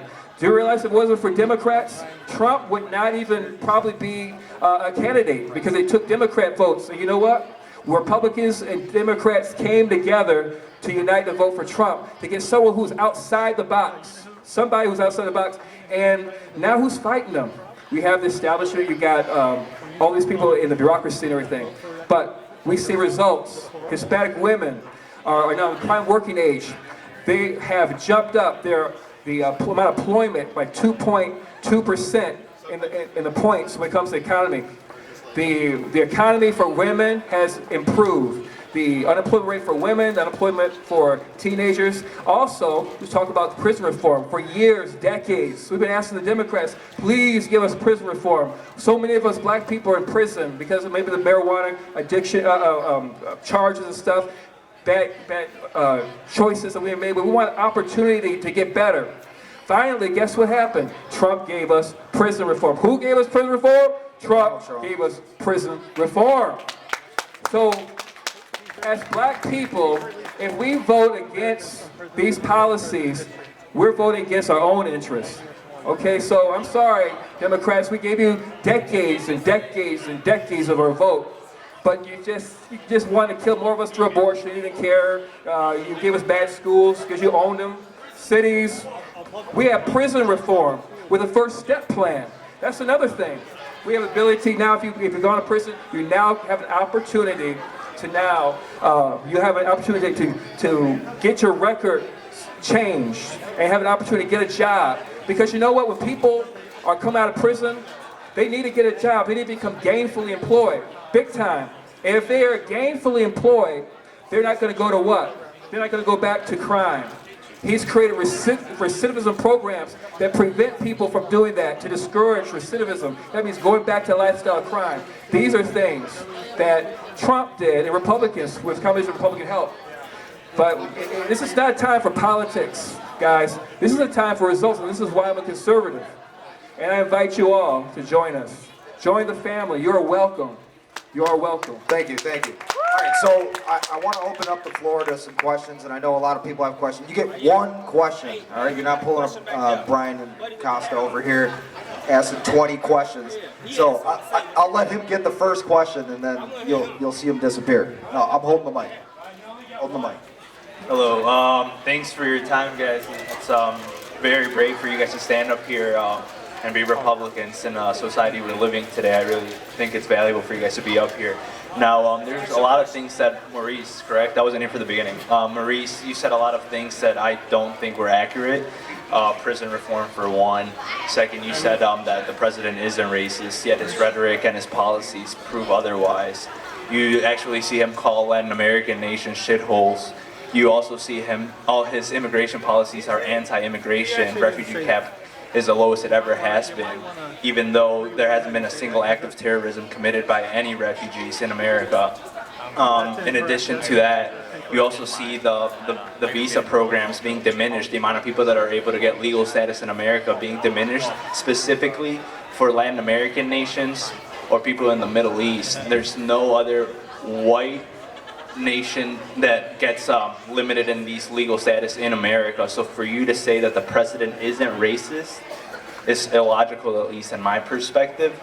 And now if you want to look at the tax plan that you said benefits everything, people from his own cabinet said that it actually doesn't help anyone in the middle class, that we're going to be losing money. And if you do make more money off his tax plan, it's $1 through $2 more. The only people benefiting from it are large corporations. I have a small business myself. He hasn't helped me at all with his tax plan. I get no benefit. If anything, I get screwed by all the capitalistic rules and the free market, because I get eaten alive by all the big companies that are in my field. Or helps the middle class, which is the majority, which is about 98 through 99% of the American society, is also wrong for you to say. Now, you said that he's done so much for African Americans, and that he also fixed the food stamps, the living off the government because you have to work, or if you don't find work, you have to do community service. The reason people are under feeding themselves from the government is because they can't get a job. The reason they can't get a job is because there's white privilege a lot of the times. You go to companies where they choose the white person over the minority. And I'm not only talking about black people, I'm talking about Hispanics or any other minority there is. Now you also said you advocated for Is there a question in this? Okay. Well, what's the question? What's your question? So let me finish. So you also advocated that Well, we're not the gonna- Republican Party's for equality, Okay. yet it only seems to be equal. You said racially equal, but equality comes in its entirety of the form. So there's no equality in the Republican Party when you come to LGBT rights, or it only comes to equality when it comes to religious aspects. So for you to come and say that the Republican Party advocates for equality also is wrong.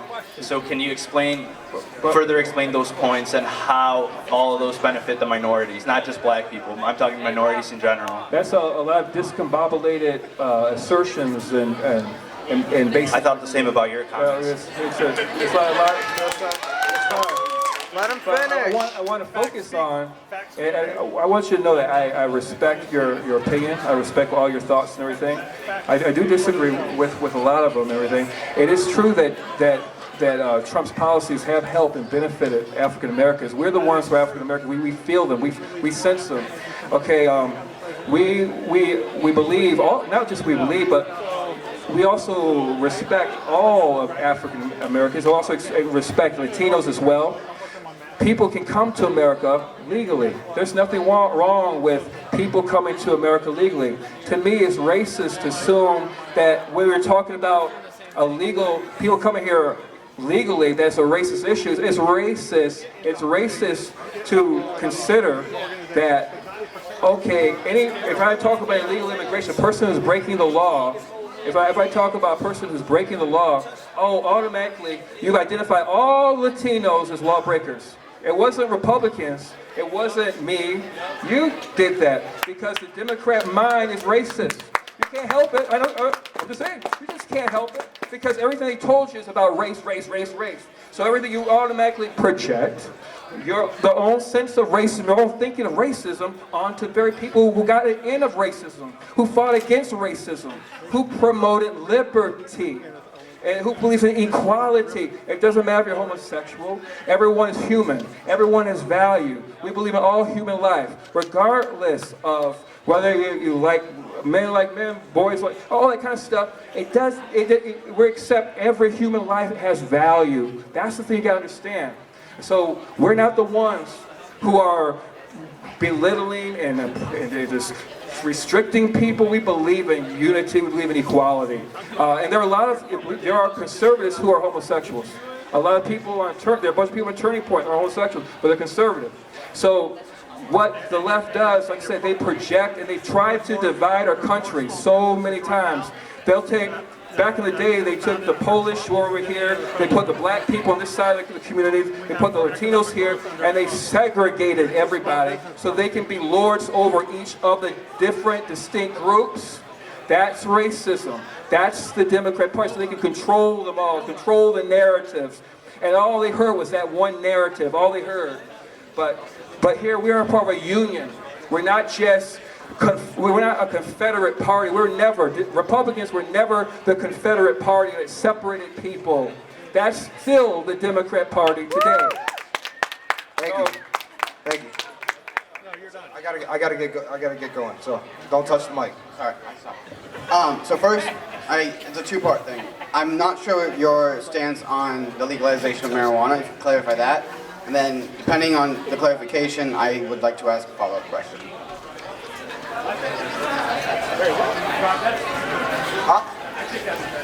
Yeah. You want to? Is this for Maurice directly, or is it for anyone? Over. Clarification on the stance on legalization of marijuana first, because I can't ask my second one if your view is a certain way. Okay, I know, looked at a study, actually like 51% of Republicans actually want to legalize it, 50% don't want to legalize it, so it's very balanced, it's a very fight. I'm a Republican who wants to legalize. I just think there's no reason why it should be illegal. And so I disagree with them. And I think that, and they did in New York, they actually, a Democratic state legalized marijuana, but they didn't give the money to the black community. They didn't really invest it anywhere. They didn't invest anywhere. It was just, they just spent the money terribly, and because of fiscal responsibility. So if you're going to legalize, also have a plan with, how you're going to deal with the money and everything. So I do support legalization. So what's your follow-up question? Okay. My follow-up question was, if you did not, was the fact that if you didn't want to legalize marijuana based off of the fact of how it affects the brain and the other statistics that you stated, was the fact both tobacco and alcohol affect the brain a lot more at times, and those are both currently legal. So if your stance were to be that it should be maintained that it should be illegal, then you have to look at those other two should also be illegal. And if you don't want to make alcohol and tobacco also illegal, then you can't argue that marijuana has to be illegal because of what some people assume to be. Yeah, but I don't argue that it should be illegal. I don't. So I guess the question's done for you, right? Yeah, that's. You want to elaborate on that, Maria? For me, my stance is I'm okay with it being legalized, but I also don't think that the people, like I said again, I don't think that the people who are in jail due to these crimes of selling marijuana should still be in jail. I think if you're going to legalize marijuana, then you should take the people that did sell marijuana out. That's my thing. I agree with that, but my thing with that is to get them out of prison, you have to have it legal so that they can make an appeal, which will immediately be said that they will immediately come out of jail if it's legal because they no longer did anything illegal. But, so my thing is, we have many states, including ours, who have legalized marijuana, but don't really care about the people who have sold this.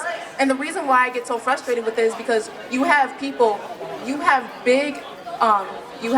corporations, you have rich people making money off the legalization of this, while the black people still in jail over the selling of this marijuana, and that's what frustrates me. I don't think there should be no rules on marijuana, right? I mean, you can't sell it to kids. I mean, yes. Alcohol, cigarette stuff. You know what I mean? You can't sell it to kids. You know what I mean? That's horrible. For me, I focus more on the medical reasons. Right. Purposely. Right. Absolutely. I agree with what you're saying. I just wanted to clarify your point because I was unsure in how you guys were speaking of it. Thank you, man. I Thank appreciate you. it. Will, how you doing, buddy? Good. You got a question? Okay, here. I'd like to ask you guys, since you guys are African American, how do you guys view the removal of Confederate monuments? That's a good question. Okay. Do you want to elaborate on that? Sure. All right. This is an interesting question. All right, when it comes to Confederate monuments, a lot of those monuments were put up there by different groups, organizations. They weren't really part of the city and things like that. But I believe in the preservation of a history that Democrats don't want us to remember. Okay, the reason why I want to tell you why they're tearing down the monuments, the Confederate monuments, because the Democrats don't want you to remember who those people were. They want to rewrite your history. They don't want you to remember those Confederate people actually fought a war against the Union and supported slavery. They don't want you to know that those people were Democrats. They don't want you. So that's what you got to understand. They want to rewrite your history. They want to say, oh, they were Republicans. No, but we got to tear down those monuments. That's the big picture. I'm looking at the aggregate, the big picture. Then I'm going to look at the microcosm because I want to also add, thank you for bringing that question up. Have you heard of the Charlottesville riots? Oh my goodness. Do you know where they started from? There's a guy, have you heard of a guy named Jason Kessler? Jason Kessler, probably didn't hear it because the media didn't want you to know about him. Jason Kessler was a Democrat. He voted for Obama twice. He voted for Hillary Clinton. He also was an Occupy Wall Streeter. And when Hillary Clinton lost, guess what he did? He became a community organizer of Unite the Right. This was a Democrat who organized Unite the Right. Again, this is what Democrats do. They basically project their own negative attitudes and racism onto us when we had nothing to do with it. Trump had nothing to do with it. Republicans had nothing to do with it. This was a Democrat who did this, who united the right, with the help of the media, of course, talking about. Look up Jason Kessler. Don't take my word for it. Do your own research. That's what we believe in, independent thought. So here we go. Jason Kessler organized Unite the Right, and and then guess who else came? We had a different group called Black Lives Matter came, and guess who else came? Antifa. They were like the icing on the cake. So you had a Democrat group with a Democrat group. Then you had these other people there who just say, hey, we want to just preserve history. Other people say, yeah, we don't like these monuments. And they used these three Democrat groups, came together, created all of this stuff. Am I talking too loud? No, I want to answer. Oh, you want to answer too? Y'all have a chance to elaborate. Let them finish. So basically, this whole thing was started by Democrats, and you need to know that. It's something that they're not telling you in the media. The whole thing was an AstroTurf event. So we don't believe in all that AstroTurf. We believe in Literalville. We believe that people should just say, hey, if an area doesn't want the monument, they can take it down. All right? Give them the right to take it down. All right? But basically, when they used that event, they blamed Trump for what being racist. Trump was never racist. And they didn't allow, if they looked at his whole tweet, they said that I'm not talking about the racists, the white supremacists. I'm not talking about those people. I'm talking about the people who just want to preserve history. All right, so that's what you need to know. Thank you. Yeah. Maria, you want to elaborate on that? So for me, I don't really have the same opinion as him. I think that there are a lot of monuments that need to be torn down, especially when it comes to the father of gynecology. He literally used a lot of his allies and his own slaves to figure out like what was it about, like the female genitalia, and I think that's wrong. Instead of just tearing it down, I think you should also educate the public around these monuments about how that literally came to be. Because I think one of the reasons why people are mad about these Confederate monuments being around is because the fact that no one's really telling the true history behind why these people were idolized in the South. So that's Thank you. I agree, totally agree. Coriel, Dan? No? Elaborate on that? Okay, cool. Anybody else? Anybody else got a question? Hold on. Brian, you already have Rob, it's in at 1 o'clock. It's in at 1 o'clock. It is 1 o'clock, but we're still going. Man, we go overtime. Get one more question. We're overtime on the panel, but Yeah, tell yeah, we'll that extend it allows a little bit. overtime. I don't think the school minds. But does anybody else have a question? Come on up. You want to ask them? You got more? Oh, here you go. Come on over here. Oh, okay. Anybody else? No? No? Okay. Come on. Questions? I mean, come on, you got some. I gotta get a Brian again. Yeah, an actual question though. I don't want a 5-minute story and then a question. So you guys spoke a lot about slavery, and you thrive off saying that it was Democrats that endorsed slavery, yet all the Confederate states that fought for the morality of slavery back then are all the southern states that tend to lean Republican. And they were all Democrats. And they still value those same morals and ethics. How do you support those Republicans? Well, you telling me that the entire South supports slavery? I mean, you believe that the South wants slavery because you said they're supporting those ethics. I mean, there may be some white supremacists down there, but they support slavery. maybe the white supremacists do, but do all of the, I mean, we have a black senator that was voted into office in South Carolina named Tim Scott. Do you think these people voted this guy in there because somehow you think these white supremacists would vote this guy in there? So it's like you're telling me that the entire South is, filled with racism. I don't want to make an assumption that the entirety of all of the South good. is racist. Okay, I got and you. I would also like to mention, if you know what the party realignment was, where all the Democrats back then would be considered Republicans today, and all the Republicans in the past would be Democrats today. And I know you're going to defy it, and you're going to say that it's a hoax and that it didn't happen. Yet the facts and the history proves that it has. I looked into it extensively. No, I'm going to tell you about it. Okay, sure. I'm going to tell you about it. Actually, I think a lot of the, you look at the actual Democratic platform back in the 30s with FDR, they still have big government policies. That's why you look at the Midwest, not the Midwest, you look at like western states like Wyoming, Montana, Colorado, probably, what else? You probably look at states like Utah, Nebraska, North Dakota. Those states actually stay reliably Republican all the way from the late 1800s all the way to today. Only exceptions with the 1930s elections, with FDR got landslides. In other words, they had this value as a small government. And you look at the 1925 Republican platform, they wanted small government. They actually wanted to restrict immigration too. Actually, they were more anti-immigration at that time. Today, we just want to have legal immigration. So actually, our platform is actually still the same today. And actually, it was a gradual change, and that was actually an article from The Guardian about the gradual change of the South becoming more Republican. We didn't get, like Arkansas, we had our first time in 140 years where we got two Republican senators in Arkansas.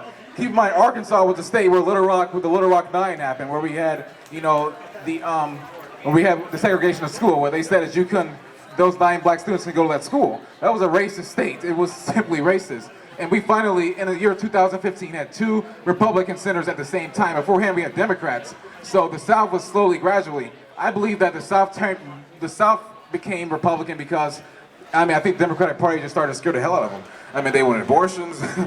The South is also very evangelical. They don't really care much for gay marriage, some of them are. Or they probably don't care much for big government taking their guns away. And so they see this liberal revolution happen in the 1970s as a scare. And so that's why they really started to flock. So that's my question. That's my question. That's your answer. I don't have it as a whole, per se, when it comes to the South, but when it comes to Tennessee, they were one of the first to switch, and that was because due to the issues of and ending farm price support. Those were some of the things that happened in Tennessee that one senator named Goldwater wanted to abolish. Barry Goldwater. And when it came to the people that voted for him, they didn't really like that, so that's why some of the people in Tennessee switched, solely because of those issues. I just had a hard time if you guys are accepting that there was a party realignment or not. It seems like you guys are kind of in the middle. But either way, I think we're going to agree to disagree on this topic. And I think Daniel spoke about police brutality, how it was a hoax, and how you guys get killed by your own race more than anything, and that's true because of the gangs and the lack of education in the inner cities. Look at our own state and our own city. But yet you don't see any incident like the ones we've seen against African Americans themselves. You've never seen a white cop go inside a White House and shoot a white person, but you have seen a white cop go inside an African American's house and shoot them without any concern. You don't hear it on the news. Or without any. I mean, whites do get shot. I've seen a situation where guys on the ground. They actually shot him. Well, whites make the majority of the nation. And no, what I'm talking about is that. Could you say you never seen that happening? I'm talking about demographics. Okay, demographics. Whites make the most of America, and even then, African Americans get shot more than white people. And I never said that. What I was talking about was that there are situations where. Okay, I was talking about there were actually situations where a guy was he was white, he was at the dorm. The police had an AR-15. They said, "Get on the ground, keep your hands where I can see him." The guy was crying. He was like, please don't shoot me." He was white. He got shot. They got like little to no media coverage. These things happen. Why were they at his house? What? Why were they at his house? I'm not completely sure why, but still, they had no reason to be in this African American person's house. So are you assuming that Emmer knew this guy's black and said, you know what, I'm gonna go in there, I'm gonna risk my liberty, my career, I'm gonna shoot this guy? I think this girl was literally crazy. She thought that was her house. She was, I don't know what's going on upstairs, but I don't think that she was actually racist. She was dark-skinned. She probably didn't know what race he was. Thank you, but I think you're... One thing... Okay, we disagree. No argument holds weight to Brian. apparently, ever. I just want to say that one little thing about Kaylee's got a question. You got a question? Yeah, okay. How do you guys handle being a black conservative since it's so out of the norm? Anybody want to elaborate on that? By being problem solvers, by forward thinking, not looking to the past. Harriet Tubman had a quote where she said that I could have freed more slaves if I could get them to stop thinking like slaves. You know, stop thinking, get them to thinking like victims. You know what I mean? And we want to make school vouchers, and we want to do things in the community to bring it back to where it needs to be as black people. You know, as black conservatives, I'm seeing it happen before my eyes. But there's so much more that we have to do, and it might not happen in my lifetime. But we have to think forward. We have to be solution-based within our households. Our kids need their fathers again. Our kids need better education. They need vouchers to go to wherever school they want to go to without being secluded by a zip code. That's not fair to our kids. And those things are being pushed by the Democrats once again. So at the end of the day, our thing is solution-based. I don't care about anything. I can't say I don't care about anything that happened in the past, because it happened and it was detrimental to our community, it was detrimental to black people. But how are we going to move forward? Because if I stay stuck in the past, I won't move forward to the future. And that's the main thing. That's why I don't want anyone to tell me that when Lyndon B. Johnson created the Greatest Society, he wanted the government to basically be our proverbial daddy. So the man left the house, and he didn't tell the man that he didn't tell the man that you could file for taxes. He didn't tell you that. He was a Democrat. He didn't tell them. He said, you leave the house because if the man stays in this house, you can't get welfare. So the man left the house, and he never went back to the house because he thought that if he could go back, if he went back to the house, then he wasn't going to get welfare. And that is the government becoming our proverbial daddy. SSI checks, Social Security checks, those things, they tell you, you can't save this money, you can spend this money, but you can't save it. Who are they to tell me that how I can use and spend my money in America? Who are they?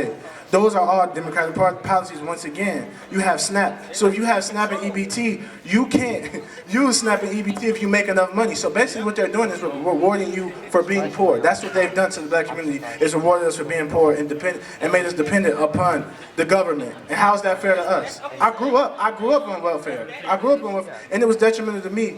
At the end of the day, a lot of my family don't have jobs, a lot of them are dead, and a lot of them are in jail.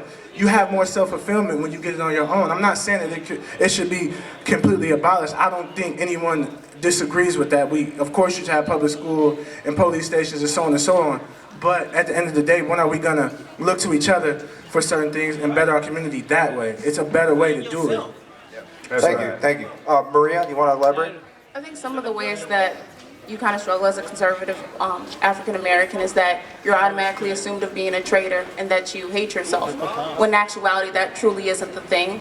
I want to remind other people that at the end of the day, as African Americans, no matter if you're conservative or you're liberal, you want the same goal in life. You want to see the African American community prosper. You just have different ways of doing that.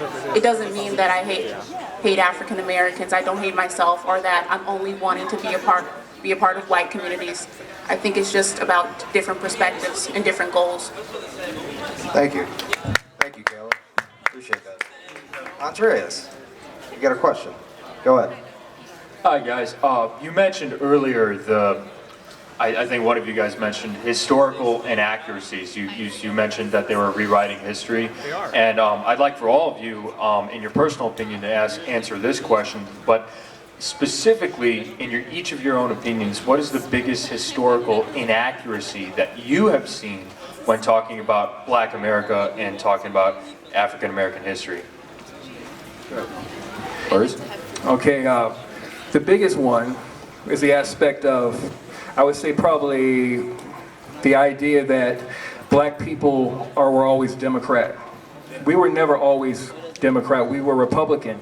And the same policies that Republican Party pushed back in those days of liberty, justice for all, the Constitution things, are still policies that we push today. Freedom to be treated equally as everyone else. What does the Democrats do? They push something called white privilege, which they're basically institutionalized an attitude that says you black people are treated so poorly because you are lower than us. And we want to institute this, so you have the self-image problem where you're always devaluing yourself. It's psychological racism in so many ways. So we begin to become a self-fulfilling prophecy of our degradation. And that's not right, but it's still being pushed by the Democrat Party. The parties have not, whoever said it before, the parties have not changed. It's the racism is just, or the Democrat Party is just hidden in so many twisted ways that they create this racial divisiveness so that they keep in power over us. And it's time for there to be black people who say, you know, that's one of the biggest issues, you know. I would say that is one of the bigger issues. And guess what? It's okay. It is okay to vote Republican. Be free. It's an okay thing to be independent. It's okay to be conservative, It's too. okay to be conservative, exactly. Because you're a conservative, you know, that's the main thing. It's okay to be a conservative. It's okay to think for yourself. It's okay to love America again. It's okay. Don't let them say, oh, I feel so out of touch. No, you have a big family. The fact is, there's a growing number of Republicans who are conservatives who are black. And it's growing in leaps and bounds. Trump recently met with a bunch of conservatives who are African Americans, all in Georgia. I went to, what was this state called? Maryland. And you know, every black person I met were voting Republican. It's a movement that's growing because people, the reason why it's growing is because people love it. They love to be free. They love the economic policies. They realize that it's working.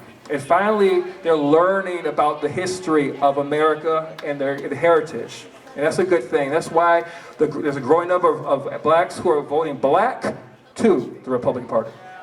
Thank you. Coriel, you want to elaborate on that? Yeah, there are a few interactors. I think there are a few interactors that I hear from the left and everything. I know people are going to be like, people are going to lash at me when I say this because they'll say this country's built on racism or built on slavery.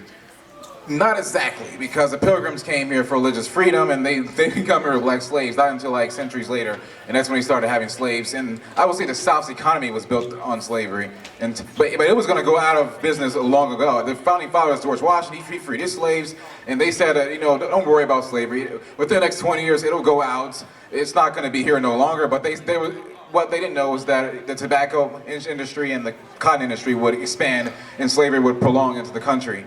And so, also this idea that everyone, you know, that blacks being worth 1/3 of a white. I think you guys may have heard of that before. It seems like, I mean, it sounds racist, definitely does, but it actually was a compromise between the anti-slavery people in the North, the people in the South, because blacks were slaves. They therefore weren't treated like any normal human being. But all of a sudden, when they wanted representation in Congress, because based on population, you have more population, you have more representation in Congress. If you have more representation in Congress, you get more Congress individuals that can actually rule on behalf of what you want. So they wanted to count black people into the representation, and they would say stuff like we want to count our slaves into representation so we can get more representatives that obviously would vote to keep slavery. And the anti-slavery people was like, wait up, no. If you want blacks to get full representation in Congress, you need to free them first. You need to free them, then they get full representation. You call them your property and you say you want to get representation, therefore my chair ought to get representation in Congress. And that's exactly so it was a compromise between the two, and so it actually wasn't racist. So, and also we have this mentality in this country that, you know, all of America, every white person was racist in the past, and that white people today should somehow own up to, you know, the past and everything like that, even though they should be responsible for their ancestors' issue. I mean, I don't think we should be responsible for something our ancestors done. I think that's not a good way to start. And I think we're in this mentality today where we're trying to like change. It's like we're trying to justify the past by being racist back to whites, which is not what Martin Luther King preached. And I've actually seen leftists. I've actually seen a guy who actually became a Trump supporting Republican. He's black, and I looked at his interview last night, and when I was, you know, getting ready to go to bed, and he talked about how he was at one point in his life as a leftist, he hated white people, and he hated white people, and it was so absurd. And it was bad. They put him in this mentality that, you know, it's us versus them. That's race. That, oh no, the white people, they're the oppressors. You know, they're the ones who are going to keep you down. You know, they got this privilege. They're over you. Instead of, you know, looking at them as a person. And I think this is that bad mentality. And I think as soon as we can get over that mentality and we can understand that not all whites are bad, okay? Many whites, it was also the whites that voted to free the slaves, whites that actually died to go to the South to actually help the civil rights movement. And then I think we should, Majority of them, actually. yes, definitely. And I think that we can move forward with a better future. Thank you. Dan or Maria, do you guys want to elaborate on that question? Certain inaccuracies, like Republicans wanted it to be segregation, which isn't true because 98% of the Republicans voted for the Civil Rights Act bill to be passed, Right. and 95% of the Democrats voted against it at that time. That's just a fact. So I think we forget those things. Unfortunately, I want to just talk to black people because I get it. There's other races here, but look at our community and look at what we're going through now today. And we've been always told that we're less than, we're lower than. If you cuss, you're talking black. It's a certain way that you talk. If you talk that way, you're talking black. And I don't see any Republicans telling me that. I've been told that by Democrats. They relate everything that we do with ignorance. If you act this way, you're black. If you move your hands a certain way, you're black. Who's selling that on the news? Who's pushing that narrative? Who's pushing this narrative that black kids aren't born in the family, single-parent households? They are, because they don't want to tell the truth. The fact of the matter is, facts aren't racist. You can't put a color on facts. Numbers don't lie. You can say everything else you want to say about how white people are racist, but we got to look within. I always tell people that we have to look within and look to ourselves, because at the end of the day, we've almost bypassed looking within and valuing the family first. That's the main thing. But unfortunately, we've been told to vote Democrat, and this is so great, and you guys are victims, and you should feel bad for yourself because you're a black person in America. Who are you to tell me that I should feel bad for myself and as a black person in America, as a black man? And where I come from, I made it here. From Chicago, Illinois, on the west side of Chicago, Illinois, made it here to go here to Grays Lake. As a black man in America, I can say that I did that.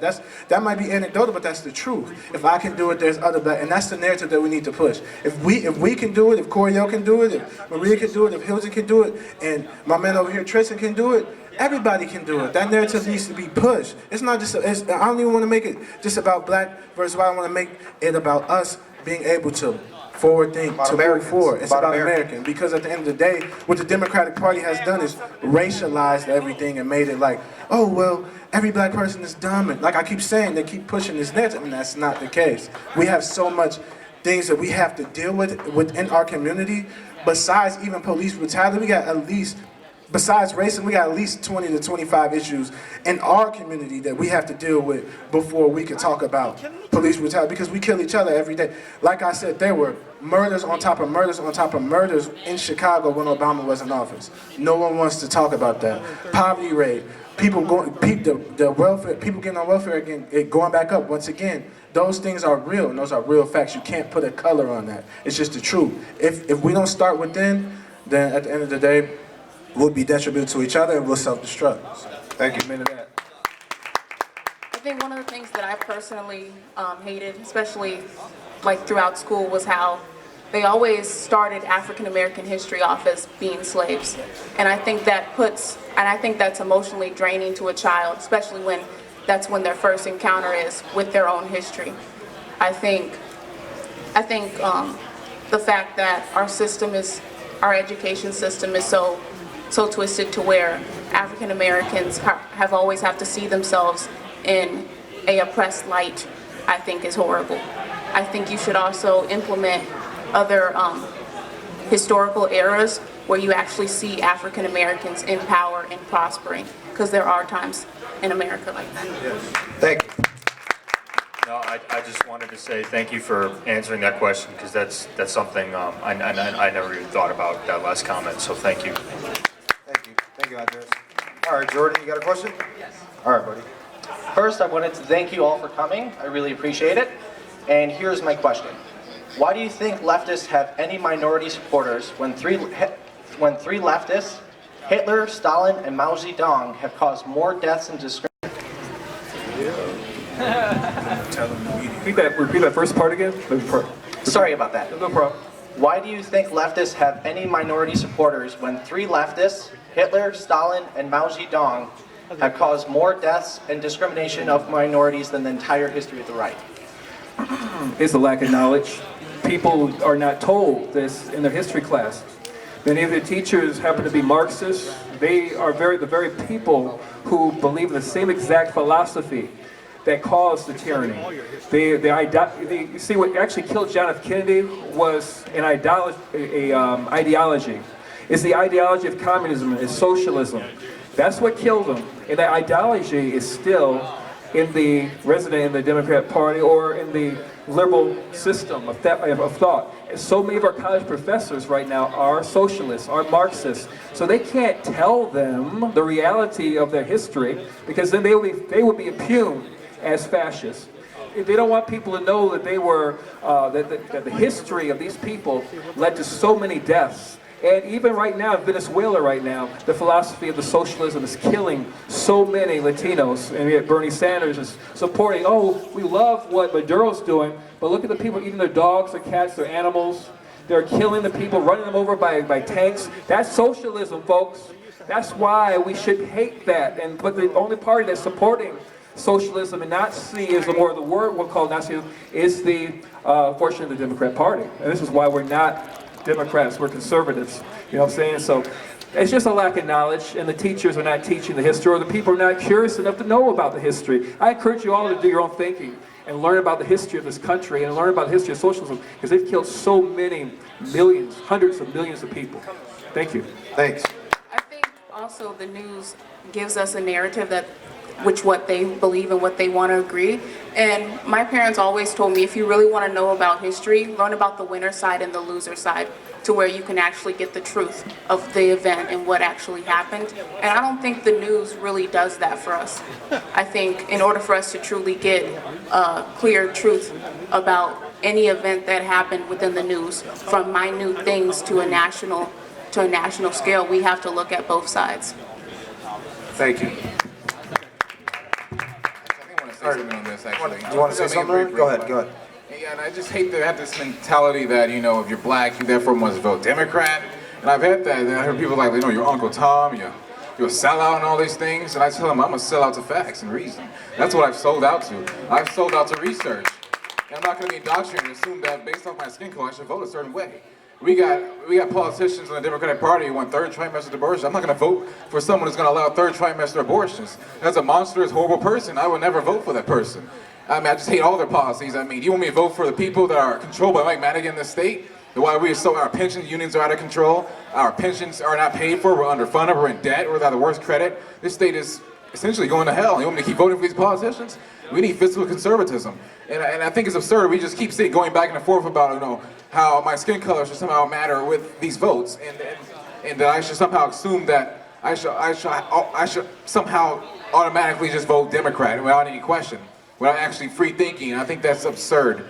And also that I think the Democratic Party has actually been very good and tactful with this, as saying, hey, look, even though blacks come to us and say, we haven't been doing much to actually. You guys haven't been doing much to help our community. Our community in Detroit, we're bankrupt. Blacks are doing bad. Baltimore, Chicago. Yeah, we have many, schools ran by liberals in the schools. Many cities ran by liberals, and you may ask them, why these politicians are helping us, but they'll say, well, but if you vote for the Republicans, they're racist, so you got to deal with us. You have no choice. And it's a silly mentality, and allowing them to think. They put this mentality that Republicans don't care about blacks. And they never think that, in the black spirit, have this idea of thinking that maybe it's not that they don't care about blacks, it's because they have a different way of helping. Obviously, why would Republicans advocate for school choice and allow government funding to give African Americans the ability to go to private schools, which they would actually help integrate schools? Republicans would be against housing subsidies and allowing them to get, to go on the market so they can get houses on the market instead of being in projects, which can allow them to integrate in white communities. Republicans, they boast about how many ways they would help the black community. If they really didn't want to help the black community, the actual racists back in the actual day, they didn't try to have a policy. You go back to the 1960s, you find the Dixiecrats in there and try to find policies on racism, you're not going to find anything. You're not going to find them having, solutions to racism. Their solution is, let's keep racism. That was their solution. They didn't have any solution how to help black community. There was no school choice of allowing blacks to dare go to a private school that's with whites. They will not dare allow that, and the Republican Party is pushing for that. And so I think blacks should not just go to the voting booth and assume that, I must be a Democrat. I must vote because somehow they're going to help me. And that somehow that they, and they've done a good job of having where this system where, hey, look, we're giving you welfare, we feed you, And now you have to vote for us. Because if you don't vote for us, you won't have your food anymore. You won't have your welfare anymore. And so they put you in this control of bondage that, we feed you, we give you, and therefore, vote for us. And it gives power to them. And the fact of the matter is they're not doing that much for black communities. They're broken black communities in many of their cities. And I think many Democrats take them for granted. And even the black Democrats as well. Obviously I don't think the black Democrats are racist, of course. They're just silly politicians. I think they're just simply incompetent. I think they don't know what they're doing. I think Maxine Waters, she's probably a nice woman. I would love to meet her. I just think she's an idiot. I just don't think she's a good politician. And that's just, and I feel like her policies are bad, and all of their policies. And they fight against welfare reform. They don't want blacks to be able to, get a chance to be reliant on themselves. They want this idea of the government being reliant on them. And what I'm going to tell you about Venezuela, they created this society where everyone's relying on the government. This socialist society where everyone's relying on the government, that the government will give you everything and feed you. They got rid of the private sector. So when you put everyone relying on the government, you're giving the government your money. When you give the government your money, they have control over you. And also, if they ruin everything, they go bankrupt, you're screwed. Because everyone in society relied on the government. The government took control of the healthcare, they took control of the school, they took control of the housing, they took control of the food and everything. So the government provided everything. And now when the government could not pay, they trusted the government to be able to pay for these things, to be able to have fiscal responsibility. But they were fiscally irresponsible. They spent way more money than they actually had, and that resulted in Venezuela collapsing. And of course, there was no private sector anymore. They got rid of the private sector. It was the government sector, which is by socialism. Socialism gets rid of the private sector. And when you get rid of the private sector, you got to hope that the government succeeds. Because if the government fails, who are you going to go to? There's no Jeff Bezos in Venezuela. The billionaires are gone. All the jobs were created by the government. The government is now broke. So what can you do? Eat garbage. And that's what happens when you get all this reliance on the government. That's why I'm afraid about us relying on the government. It could be detrimental to our economy. So thank you. All right, thanks. All right, guys, I appreciate everyone coming. We're like 20 minutes over. So did you want to say one more thing? Just one more thing, folks. Okay, this is our conclusion right here.